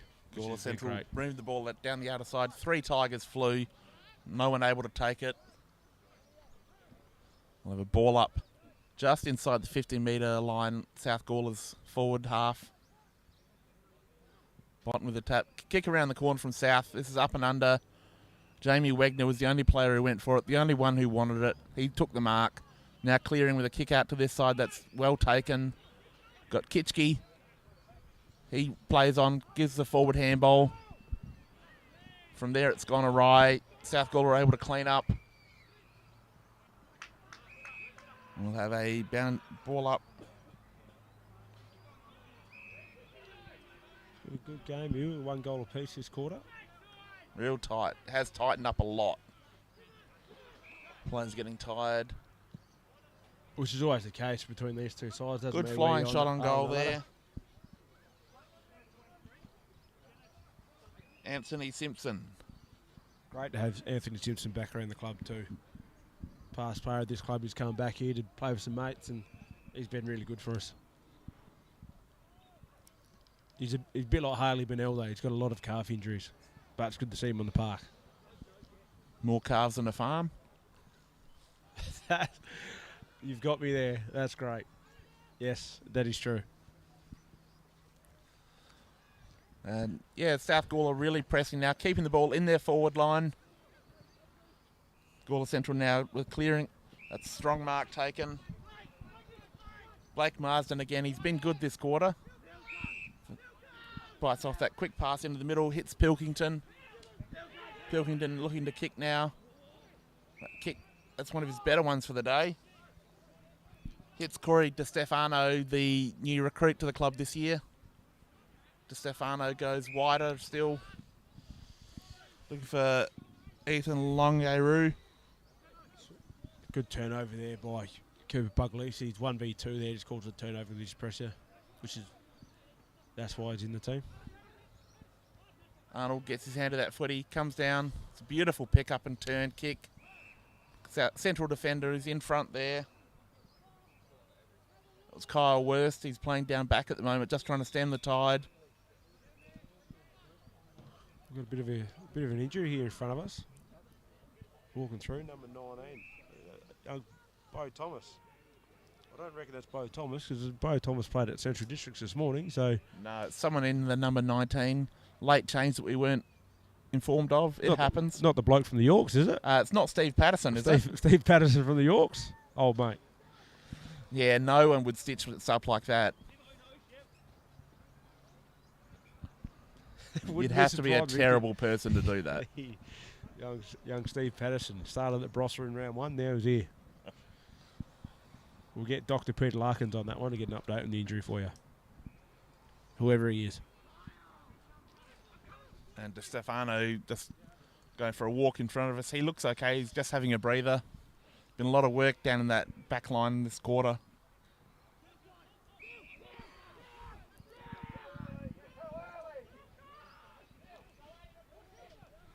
Looking for a lead. Finds the ball on that outer side. Oh, they were out too. They were out there. Things went astray. Just handball went astray. And that Gawler Central player picked it up off the deck, led with his head, so he's not rewarded with a free kick. It's good umpiring. And we've got a good game of footy here this quarter. Yeah, it's one definitely goal apiece. on par. That hack out of the pack comes into space towards us. Paddy White puts his head over the footy, dances backwards a bit. He does a lot of dancing, Chimpy. He rates himself as a dancer, but he's not great at it. Oh, he dances well on the footy field. I'm Right, not sure pick the up. dance floor is the same thing. Bailey Field did a great pick up there. Quick movement from the Lions, just too much for Gawler Central to handle.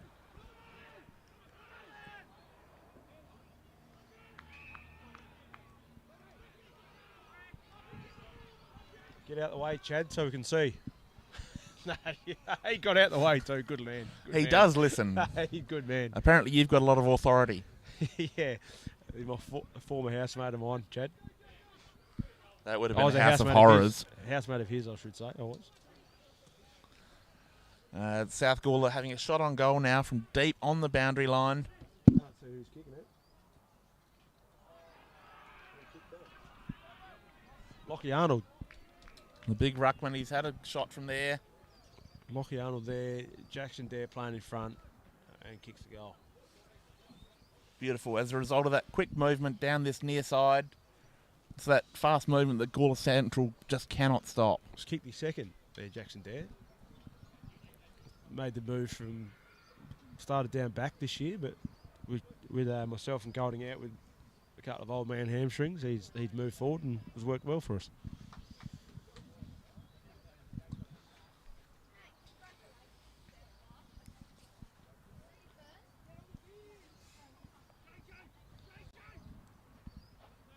Brett Kennedy just taking a breather in front of us. He's put in a power of work today. He's crucial to Gawler Central if they are to get back into this game at all. Great pick up there, but a free kick being paid.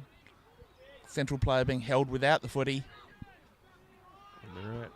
So he's looking to clear the ball. He's going to come long out to this near wing. Who's this lad? He's got a target under the footy. Jared Jenner with the Bailey Smith haircut. Quick kick. Comes to ground. Tigers player picks the footy up. He's wrapped up immediately. Boy, young Schmidtke, that's a great tackle. 1-on-1 by the young Jake lad. Platt stood up well in the tackle there. Brody Hudson wrestling with Botten. Hudson putting in a power of work. Doesn't go to ground. That's one of the best things I like about him in the contest. We've got some special comments from Kennedy here. Nothing to say. That's not true on a Saturday night. That is for sure. 5 more touches, he's looking at votes. He's just been yelled at to get on the ground, so no special comments from Kennedy. No fraternising with the media. He's on a ban.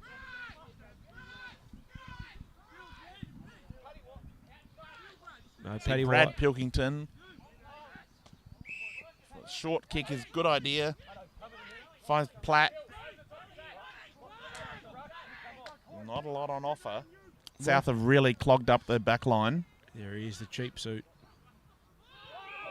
Yeah, he's He been picked the pegged. ball up off the deck, and he's been done holding the footy. Look, that's all right. He had no options to give the handball. If he threw it out, they're probably going to have a shot anyway. So the way Pilkington's kicked the footy today with the left-handed Burley, may as well give him a set shot. And There is every chance that this ball could hit us the way he's been kicking today. now he'll kick it straight through the middle. Bang. There you go. Yes. Well, they needed that goal, Gawler Central. They've been challenging all quarter, threatening to kick a goal. They just haven't been able to get it through the middle. It's definitely something they needed, and it's really set this game probably up for an interesting last quarter. Gawler Central probably beyond them for the win now, but they are playing for pride. Oh, look, I've heard of teams coming back from 9 goals down before and winning. But we won't go there. It happens, We won't but go there. Andrew Jarman's not coaching Gawler Central. But no, the game is probably out of reach for him, but they've definitely looked to win the second half, which at the moment they're on track to do. Which isn't great news for South Gawler. Ball up now. Big tap there by Lockie Arnold. He gets his own bowl. Massive kick into the forward line, just hacking forward. Is that the Plums? He's back on? Yes. Yes, he's... The oh, cut my Plums. man, Daniel Golding. No, he's done well. Daniel Golding, even when he's not playing, he's given a good assist. That's definitely one possession. Ball in the forward line. Good to see Dino's. He sat there with the agates in a cup of ice and got the swelling down. And Small he's back cup. on. Yeah, it was only a shot glass, but he's back on, which is important.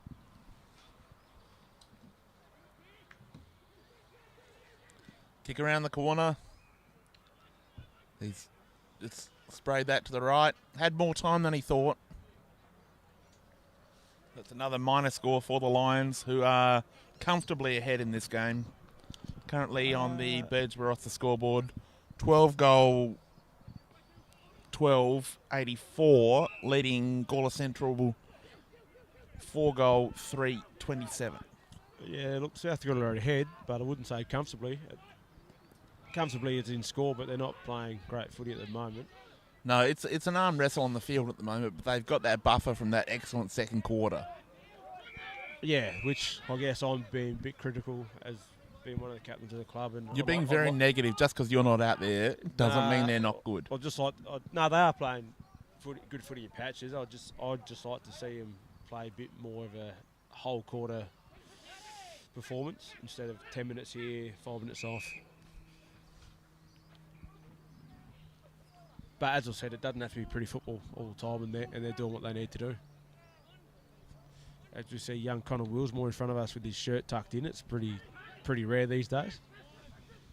He does look like an Oz kicker. He does. He's got the old... That's a nice mark taken there. Quick handball off. And that flying shot goes to the top of the square. And really nice juggled mark there. That's that fast play that South Gawler employ.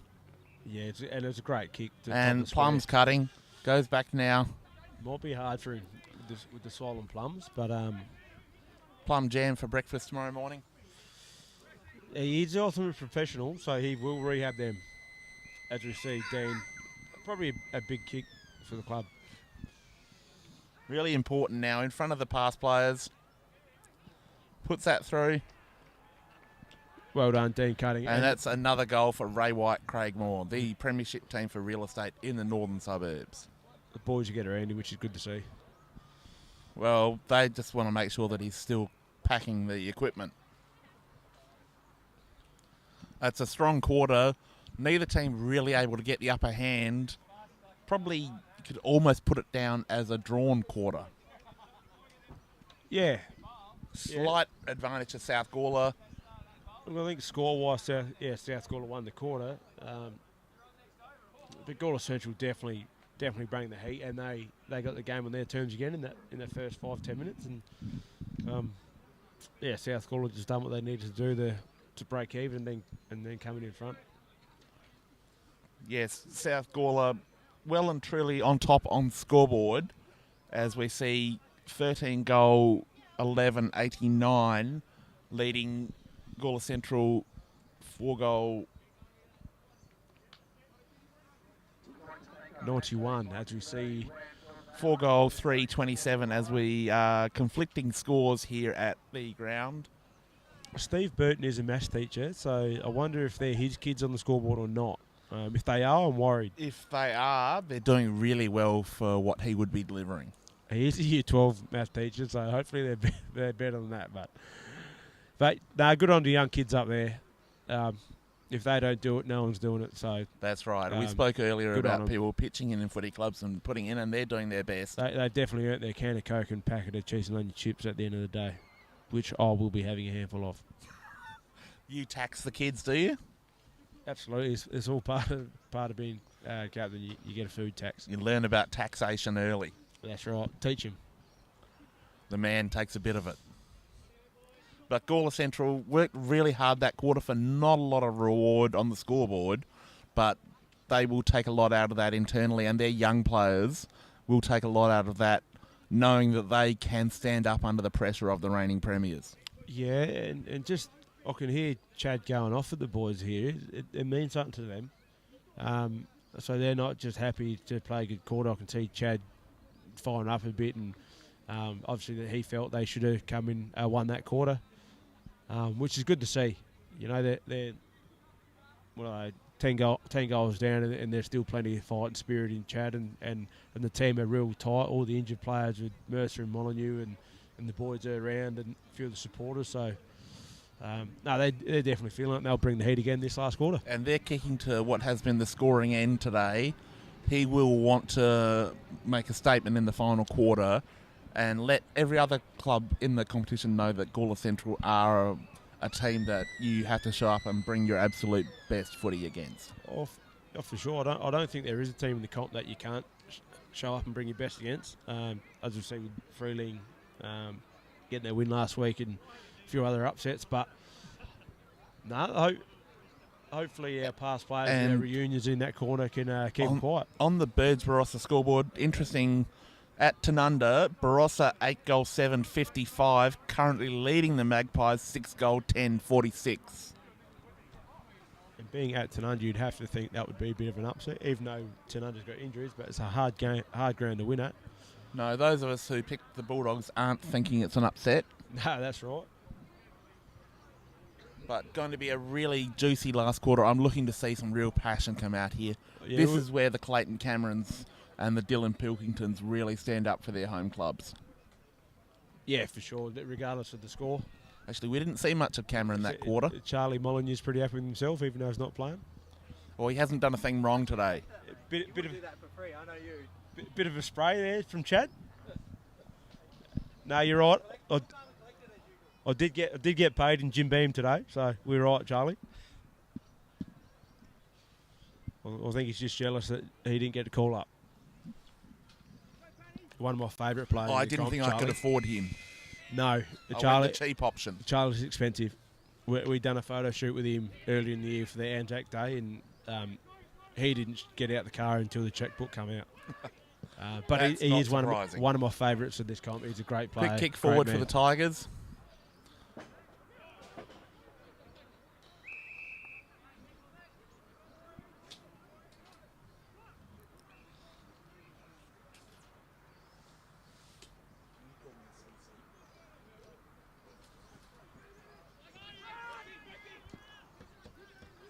We see South Gawler rebounding the ball beautifully now.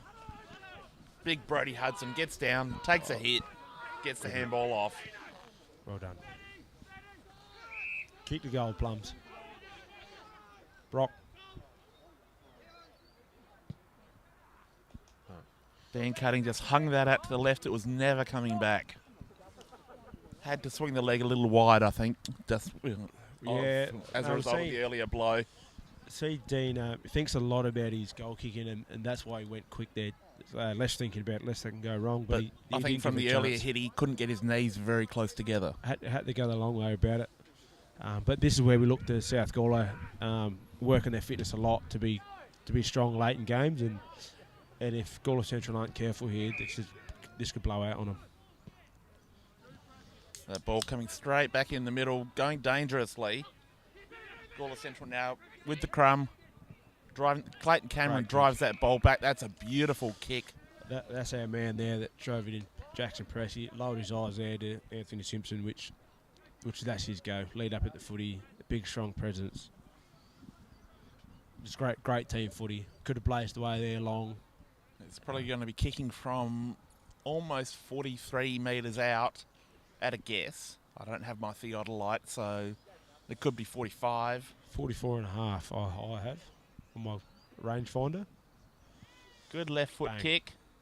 Leans back on it and goes bang. That is a beautiful kick for goal that just snuck through for a goal. So WTF Simpson just goes bang. that's another goal brought to you by Ray White Craigmore, the professional premiership team for real estate in the northern suburbs. But they will sell my co-commentator Josh Whitwer a house wherever he wants one. Sell or give or Sell. what's the go there? You're not that much of a celebrity. No. It was a great kick by Simpson there, set up by Jackson Press, lowering his eyes. You may be Bruce Blackavaney, but you are not enough of a celebrity to get a free house. It was worth a try, wasn't it?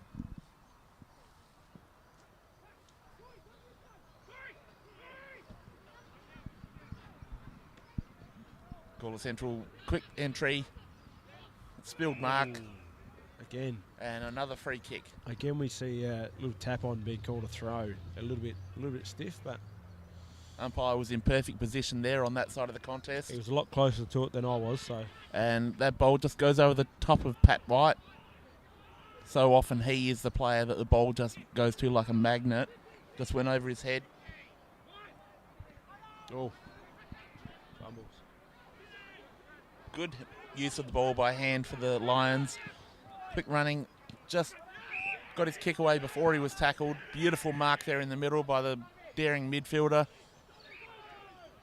Good, nice take. Running shot on goal. Cooper Puglisi there, but we see that South Gawlers go.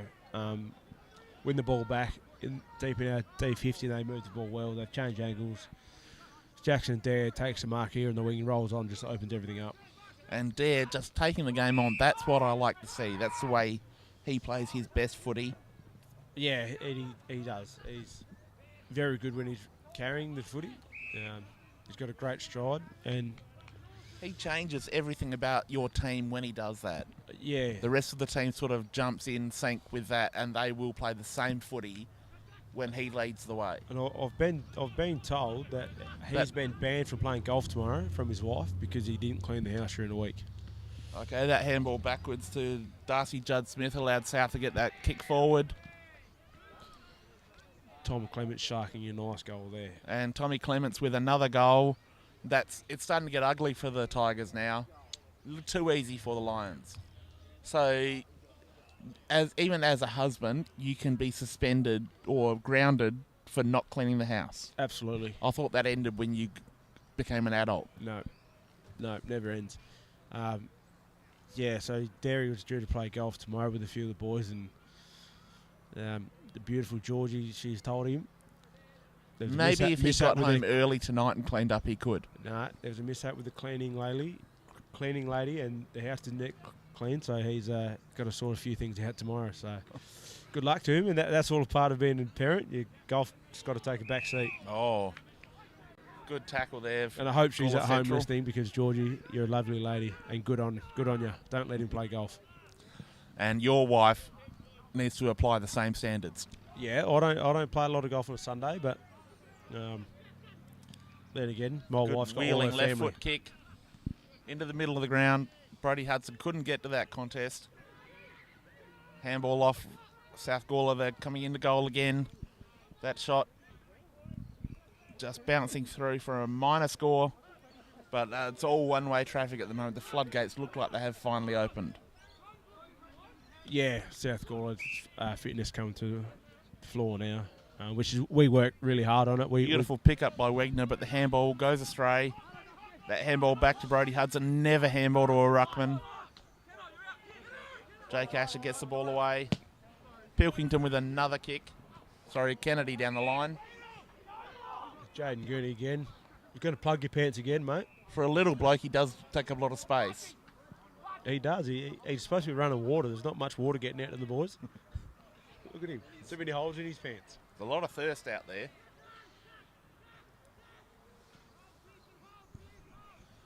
The ball on the outer side now. South just Great bring the kick. ball in. That is a great 45-degree kick. Finds Filkey, who's running in the middle of the ground. He goes with his left foot to a target. Clements wheeling around to the front, but it's picked up by his teammate. Oh, throw off, I would have thought. No. Dane Cutting misses again. Another miss for Cutting. He's spraying it a little today. He's No, but that's right. prone to doing that.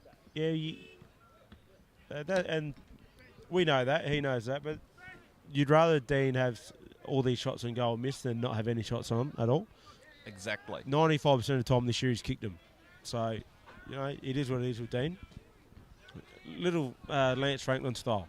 He'll kick 3 goals 8 one week and he'll kick 8 goals 3 the next. Ball clearing from Gawler Central goes over the back. South getting the ball back in again, but mark taken by the central defender. He dances around a player, takes a bounce. Good to see he's taking the game on. Gawler South able to crumb that contest yet again. Oh, no. Tackled just as he got rid of the footy. Hang on. So he just dropped that or not holding the ball or? Wasn't paid. No, I thought he just gave up the ghost there, but I thought he might have got a fist to it. Bit of a funny one from Jackson, but Stop bagging your teammates. no, I've been good after quarter time with him. After quarter time, you were savage early. I'm looking for that pay rise from Press Concrete Solutions.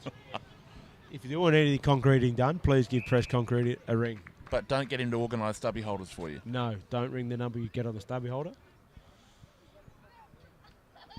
I do expect a couple of those free.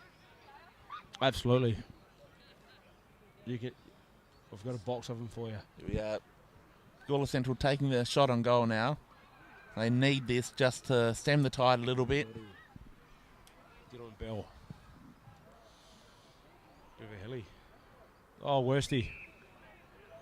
I just heard Charlie Molyneux calling Fratwurst. over here to my left. Old frat boy. Old Fratwurst. Fratwurst, perhaps. That's one of the better names I've heard. And Fratwurst has rolled around and kicked it. Yes, that's really... He's just one of those players, he's never out of the game. Fratwurst is never out of it. That's a great nickname, Charlie Molyneux. Thank you for that. That's the second thing Charlie's delivered for the day. Yes, Charlie's been great without playing. He'll probably get votes. Fratwurst has kicked his second there.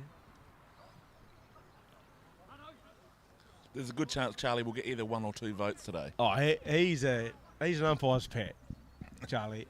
As long as I've known him from juniors, It's even because cricket, he's so softly spoken. even junior cricket, he just gets votes. All he's got to do is smile and he gets votes. And big tap there from young Lockie Arnold. There he is, old no golf tomorrow there. Clayton Cameron on the outer pocket now. Good handball to Cutting, who just wheels around on the left. Reward That's yourself, a son. beautiful kick. That is... You talk about pinpoint passing, that is a prime example right there. Yeah, Tom Clements and Callum Filkey could have raffled it off there, but Tommy Clements has kicked a couple today, so may as well give it to young Callum Filkey. Old Mad Dog Filks. And if he misses this, there will be an argument. I'm pretty sure. Yeah, there will, because he thinks he's a good kick and he thinks he's funny. He's not funny, and he's... We'll see what sort of a kick he run is. it up, young fella. Probably need to take a couple of bounces and get a bit closer. He's just off to the right. Yeah. Old Pipes again, taking a rest. He's giving us nothing here when he's walking past there, that Pipes. He has got his game face on. Didn't miss Charlie when he walked past, so I always got to say, g'day, Captain. How are you? That's how you get handballs. Keep me in the team, Skip. Good handball now. Gawler Central working the ball off half-back. Under the contest. Not able to take it. South Gawler player picks it up. He's tackled hard. Still gets the handball off. Oh.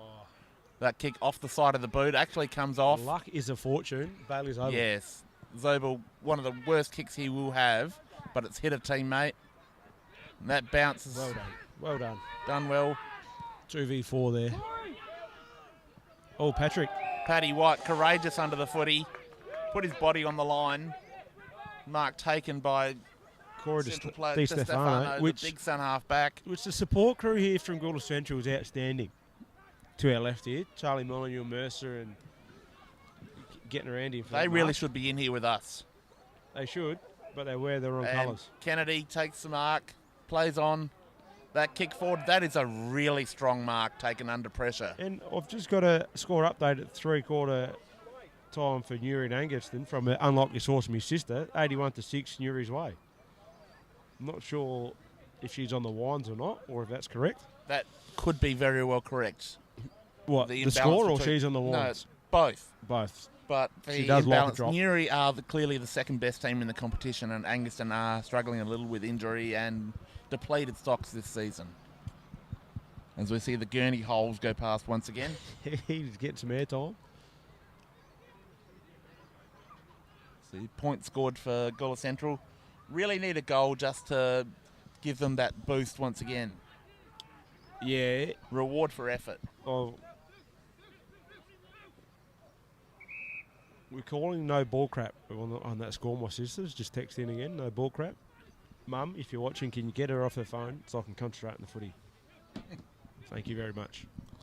Perhaps you could put your phone upside face down. No, I've got to give the fans what they want. No, I've got to check my phone, get updates from my wife and her family. They've gone down south today to catch up with some people. So I've got to check in, make sure the kids are behaving themselves, which they're not. Which you would be as good at disciplining them from this far away as you would if you were there. Pretty much, yeah. They don't listen to me too well. My wife does an amazing job with them. Oh, she's got raising several kids. You're the eldest of them. Yes, yeah. Yep, spot on. No, she does a great job with them. They can be a handful at times, and she's got a day with them. We've got a free Back to kick the footy. paid now. Gawler Central in defence. They'll be able to get the ball out of there for defensive 50 now. He does just that. He kicks long. Mark taken just inside the line. Is there a heater in this commentary box? It's getting a bit cold.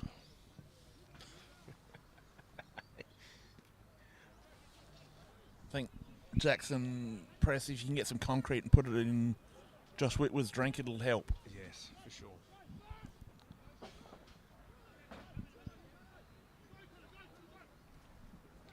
And Paddy White takes the mark there.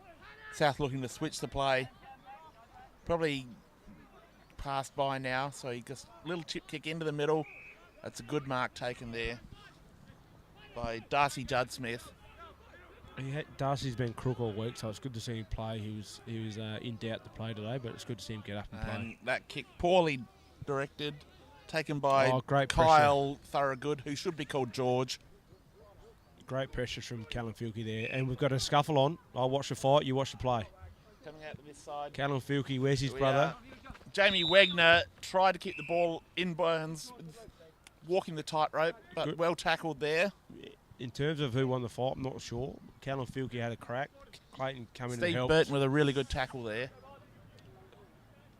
Bailey Filkey let his brother down, didn't help him. Great smile. This is really good, tough footy in It the is. clinches. And I am surprised that we've got to the 14-minute mark of the last quarter with the first scuffle. I'm shocked and a little disappointed, to be honest. Yeah, hopefully State of Origin delivers tomorrow night. I'm Up looking the forward to Queenslanders. that. If I can structure my Bang. work, I'll actually get to watch Plums. it. Plums That cutting. is Plums with a beautiful grab. But he's no guarantee to kick this on form. It's hard. It's hard to kick goals when you've had the snip mid-game.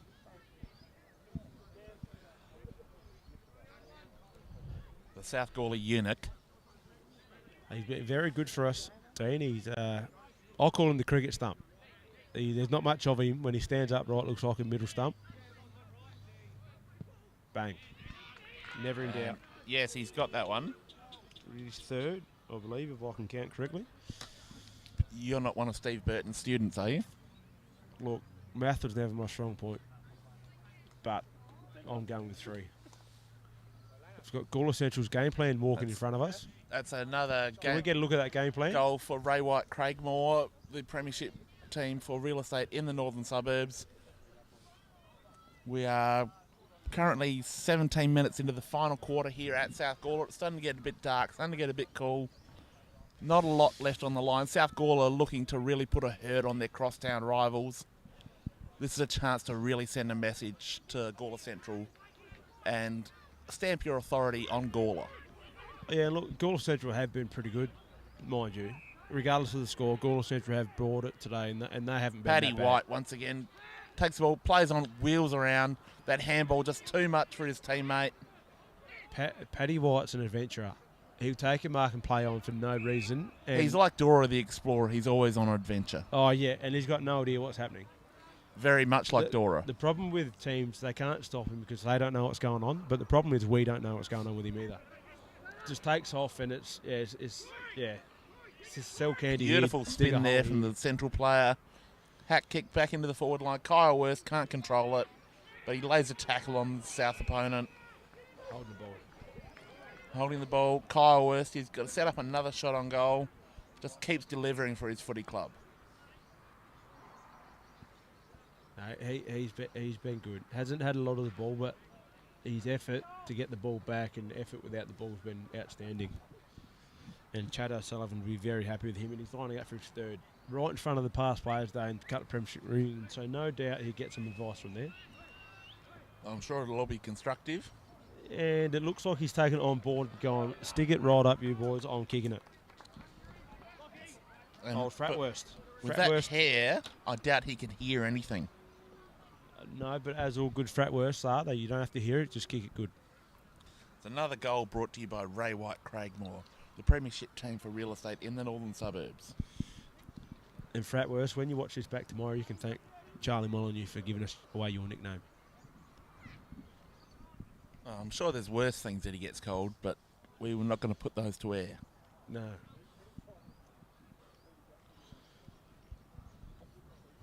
As we see Big Joey Botton having a rest on the bench, he doesn't look injured, he's just having a breather. He's had a big day. He's going up against two fight. genuine ruckmen. He's done well.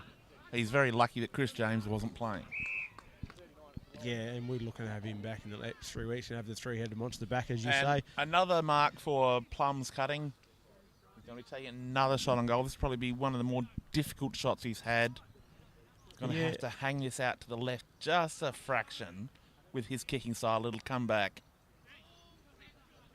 Yeah, look, he's had a bit of a quiet day to normal, but he's going for his fourth, which would be good. But he had to deal with Jake Asher for most of the first half. Charlie Molyneux done his best to put him off then. Charlie's nearly been best on for Gawler Central and he hadn't even played. I told you he'd get votes. Him and Mercer, real good on the lip. I haven't heard Mercer appeal for a free kick yet today. That's quite unusual. Because he doesn't have the glove on. Without the glove, he's no good. Okay, so that glove is the equivalent of Samson's hair. Oh, we're on again. He's giving it away. Yep. That's good call. Bad discipline. And he's put his hand on his face again, It's so that's a good call by the 25-metre umpire. penalty. That's really undisciplined from the Gawler Central Always player. run far. That was stupid. Look, it is a good call by the umpire. It really was. was. He didn't biased. need to do that. It was a mark to Kennedy, and he's just turned and put one on his beak. And we see his brother now coming in the remonstrate with him. But then, after the first 25 had been paid, he could have put his hand alongside the South Gawler player's head to push himself up, but decided to put his hand on his face. That was a conscious decision, and that's if you're going to give the stupid. free kick away, you may as well carry on with it a little bit, which you don't mind. There wasn't too much malice in it, but it was good umpiring. You know, it's a little bit of feelings, probably a bit of frustration, balling out. I don't mind Kalen Sullivan for that. I think that's very good umpiring. Good that's umpiring. why the BLG are such a strong panel. They do have umpires that will make the tough call. That's right. And Jamie Wegner there is thrown to the ground in a crunching tackle. He's stood up hard when he's been on the field. He's been on the bench a fair bit today. Had a lot of rest, but still an important part of this Tigers team. It's a beautiful kick forward. Clayton Cameron takes the footy, puts the ball out in front. Players able to pick it up. Barch. Handball forward. Barch with his third there, and South Gawler all over top. Nathan Bartz with another goal. Getting back to his early days, probably when he was sub 50 gamer, he was a regular goal kicker. He was, and he would it's good to see him playing good 5 footy. goals in a game when he was a 30 to 40 game A-grade player. One of the players to miss out in the grand final last year through injury, so it's good to see him back playing good footy, and hopefully he gets his chance this year. But talking about this Gawler Central crowd to the left of us, the Molyneux and Mercer, my mate Needy, he's over there. He's a bit quiet today. Last time, every time I play Gawler Central and he doesn't play, I'll cop a lot of shit from him. mind the language. But it's all in good fun. I enjoy it. But he's pretty quiet today. It must be because I'm not playing. But Needy, if you do listen to it, I enjoy it, mate. Keep it coming. Beautiful take from South Gawler player. Bit of a fend off. Got the ball away. Unfortunately marked by the Tigers. And that's a great defensive effort from the South player. Forced to hold in the ball. Plays on now. Quick handball. Jackson White. press with a kick. White's gone forward. He wants in on this action. He does. And there's every chance with Pat White he's still playing full-back. He's seen Dean Cutting spraying the footy. He's gone, I can do better than that. No, he can spray better. No, Paddy Yes. White's renowned for being full-back but coming out of full forward. Great hit. That's beautiful, hard footy. This is why I love BLG. Yeah. This Great. is And why I come back week after week, Josh. We're right on the cusp now. A few of the boys are starting to throw the body around and it could get ugly, but the umpiring's been great. That bit of a lazy effort by Callum Filkey there, giving away high for a kick, but well umpired again. Yes, beautiful work from the umpires today. And AFL footy at the moment is driving people away from the game. You can see that in the crowds. I turn off early in games once the umpiring starts to throw me away from enjoying the game. I love watching BLG footy. Yeah, and we just see the last few minutes, a few blokes getting a bit overexcited. They're a bit but tired. But the umpiring's been good. The umpiring calling the free kicks when they're there and calling when they're and not calling when they're not. It's good hard footy. You know, it's good Yeah, it is. Physical contests. It is, and that I must say the umpiring, I haven't noticed them today, which is good.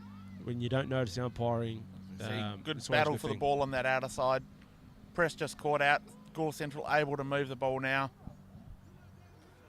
Oh, well done, young Connor Wilsmore. Wilsmore tackle. attack Oh. the footy.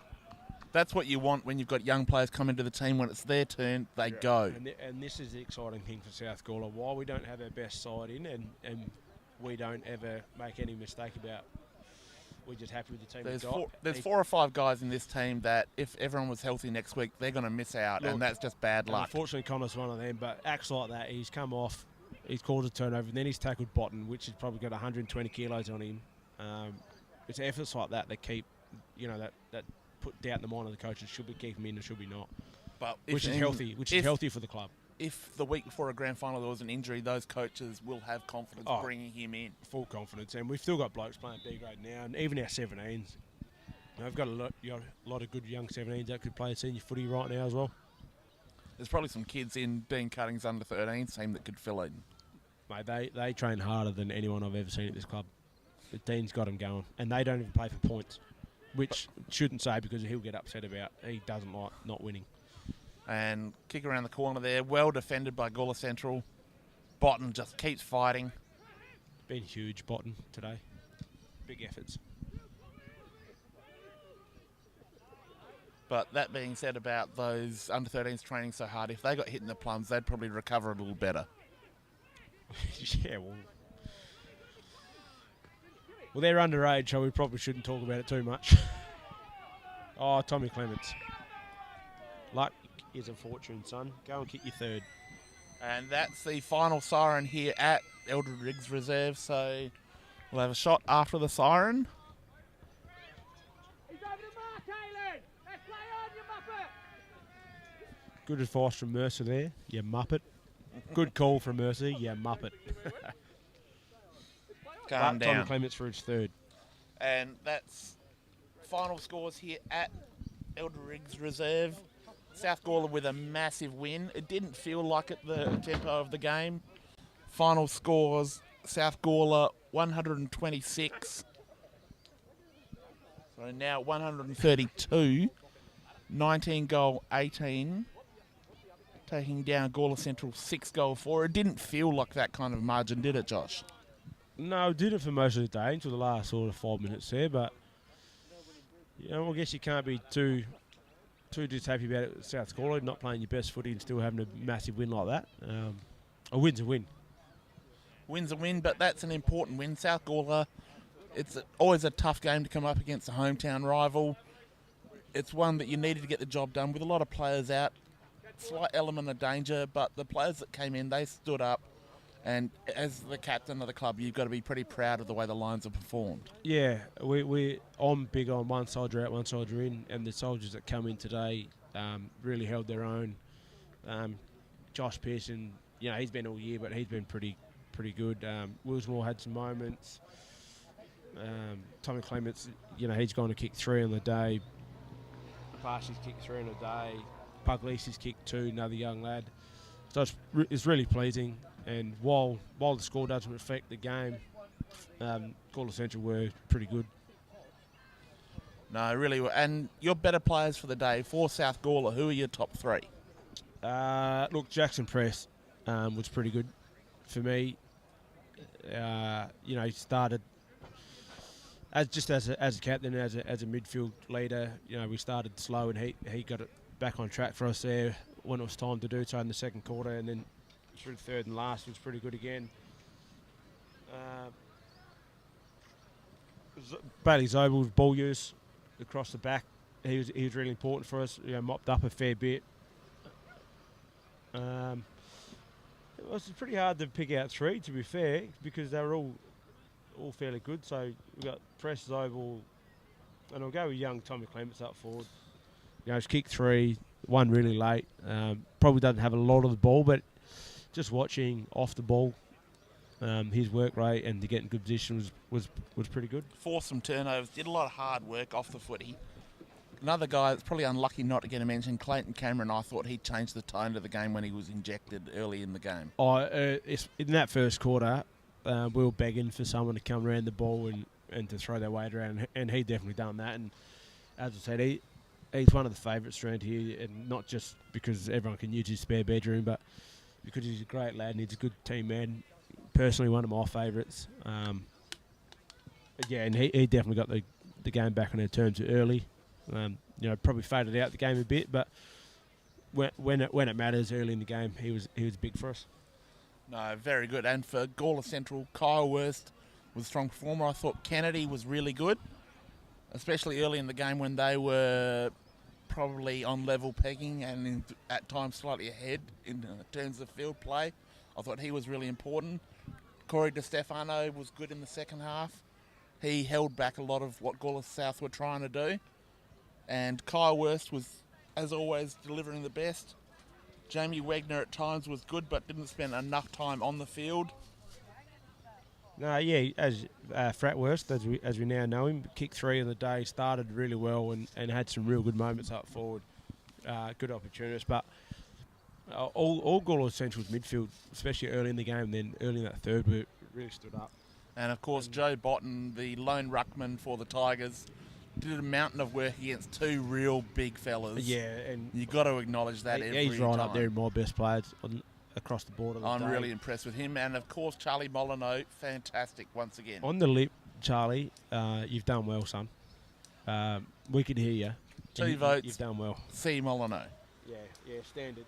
And that'll conclude our broadcast for today. Thank you very much for joining me, Josh Whitwer. It's been a pleasure having you on board, and we'll be talking to you next week from our match of the day. No worries, thank you. Thank you.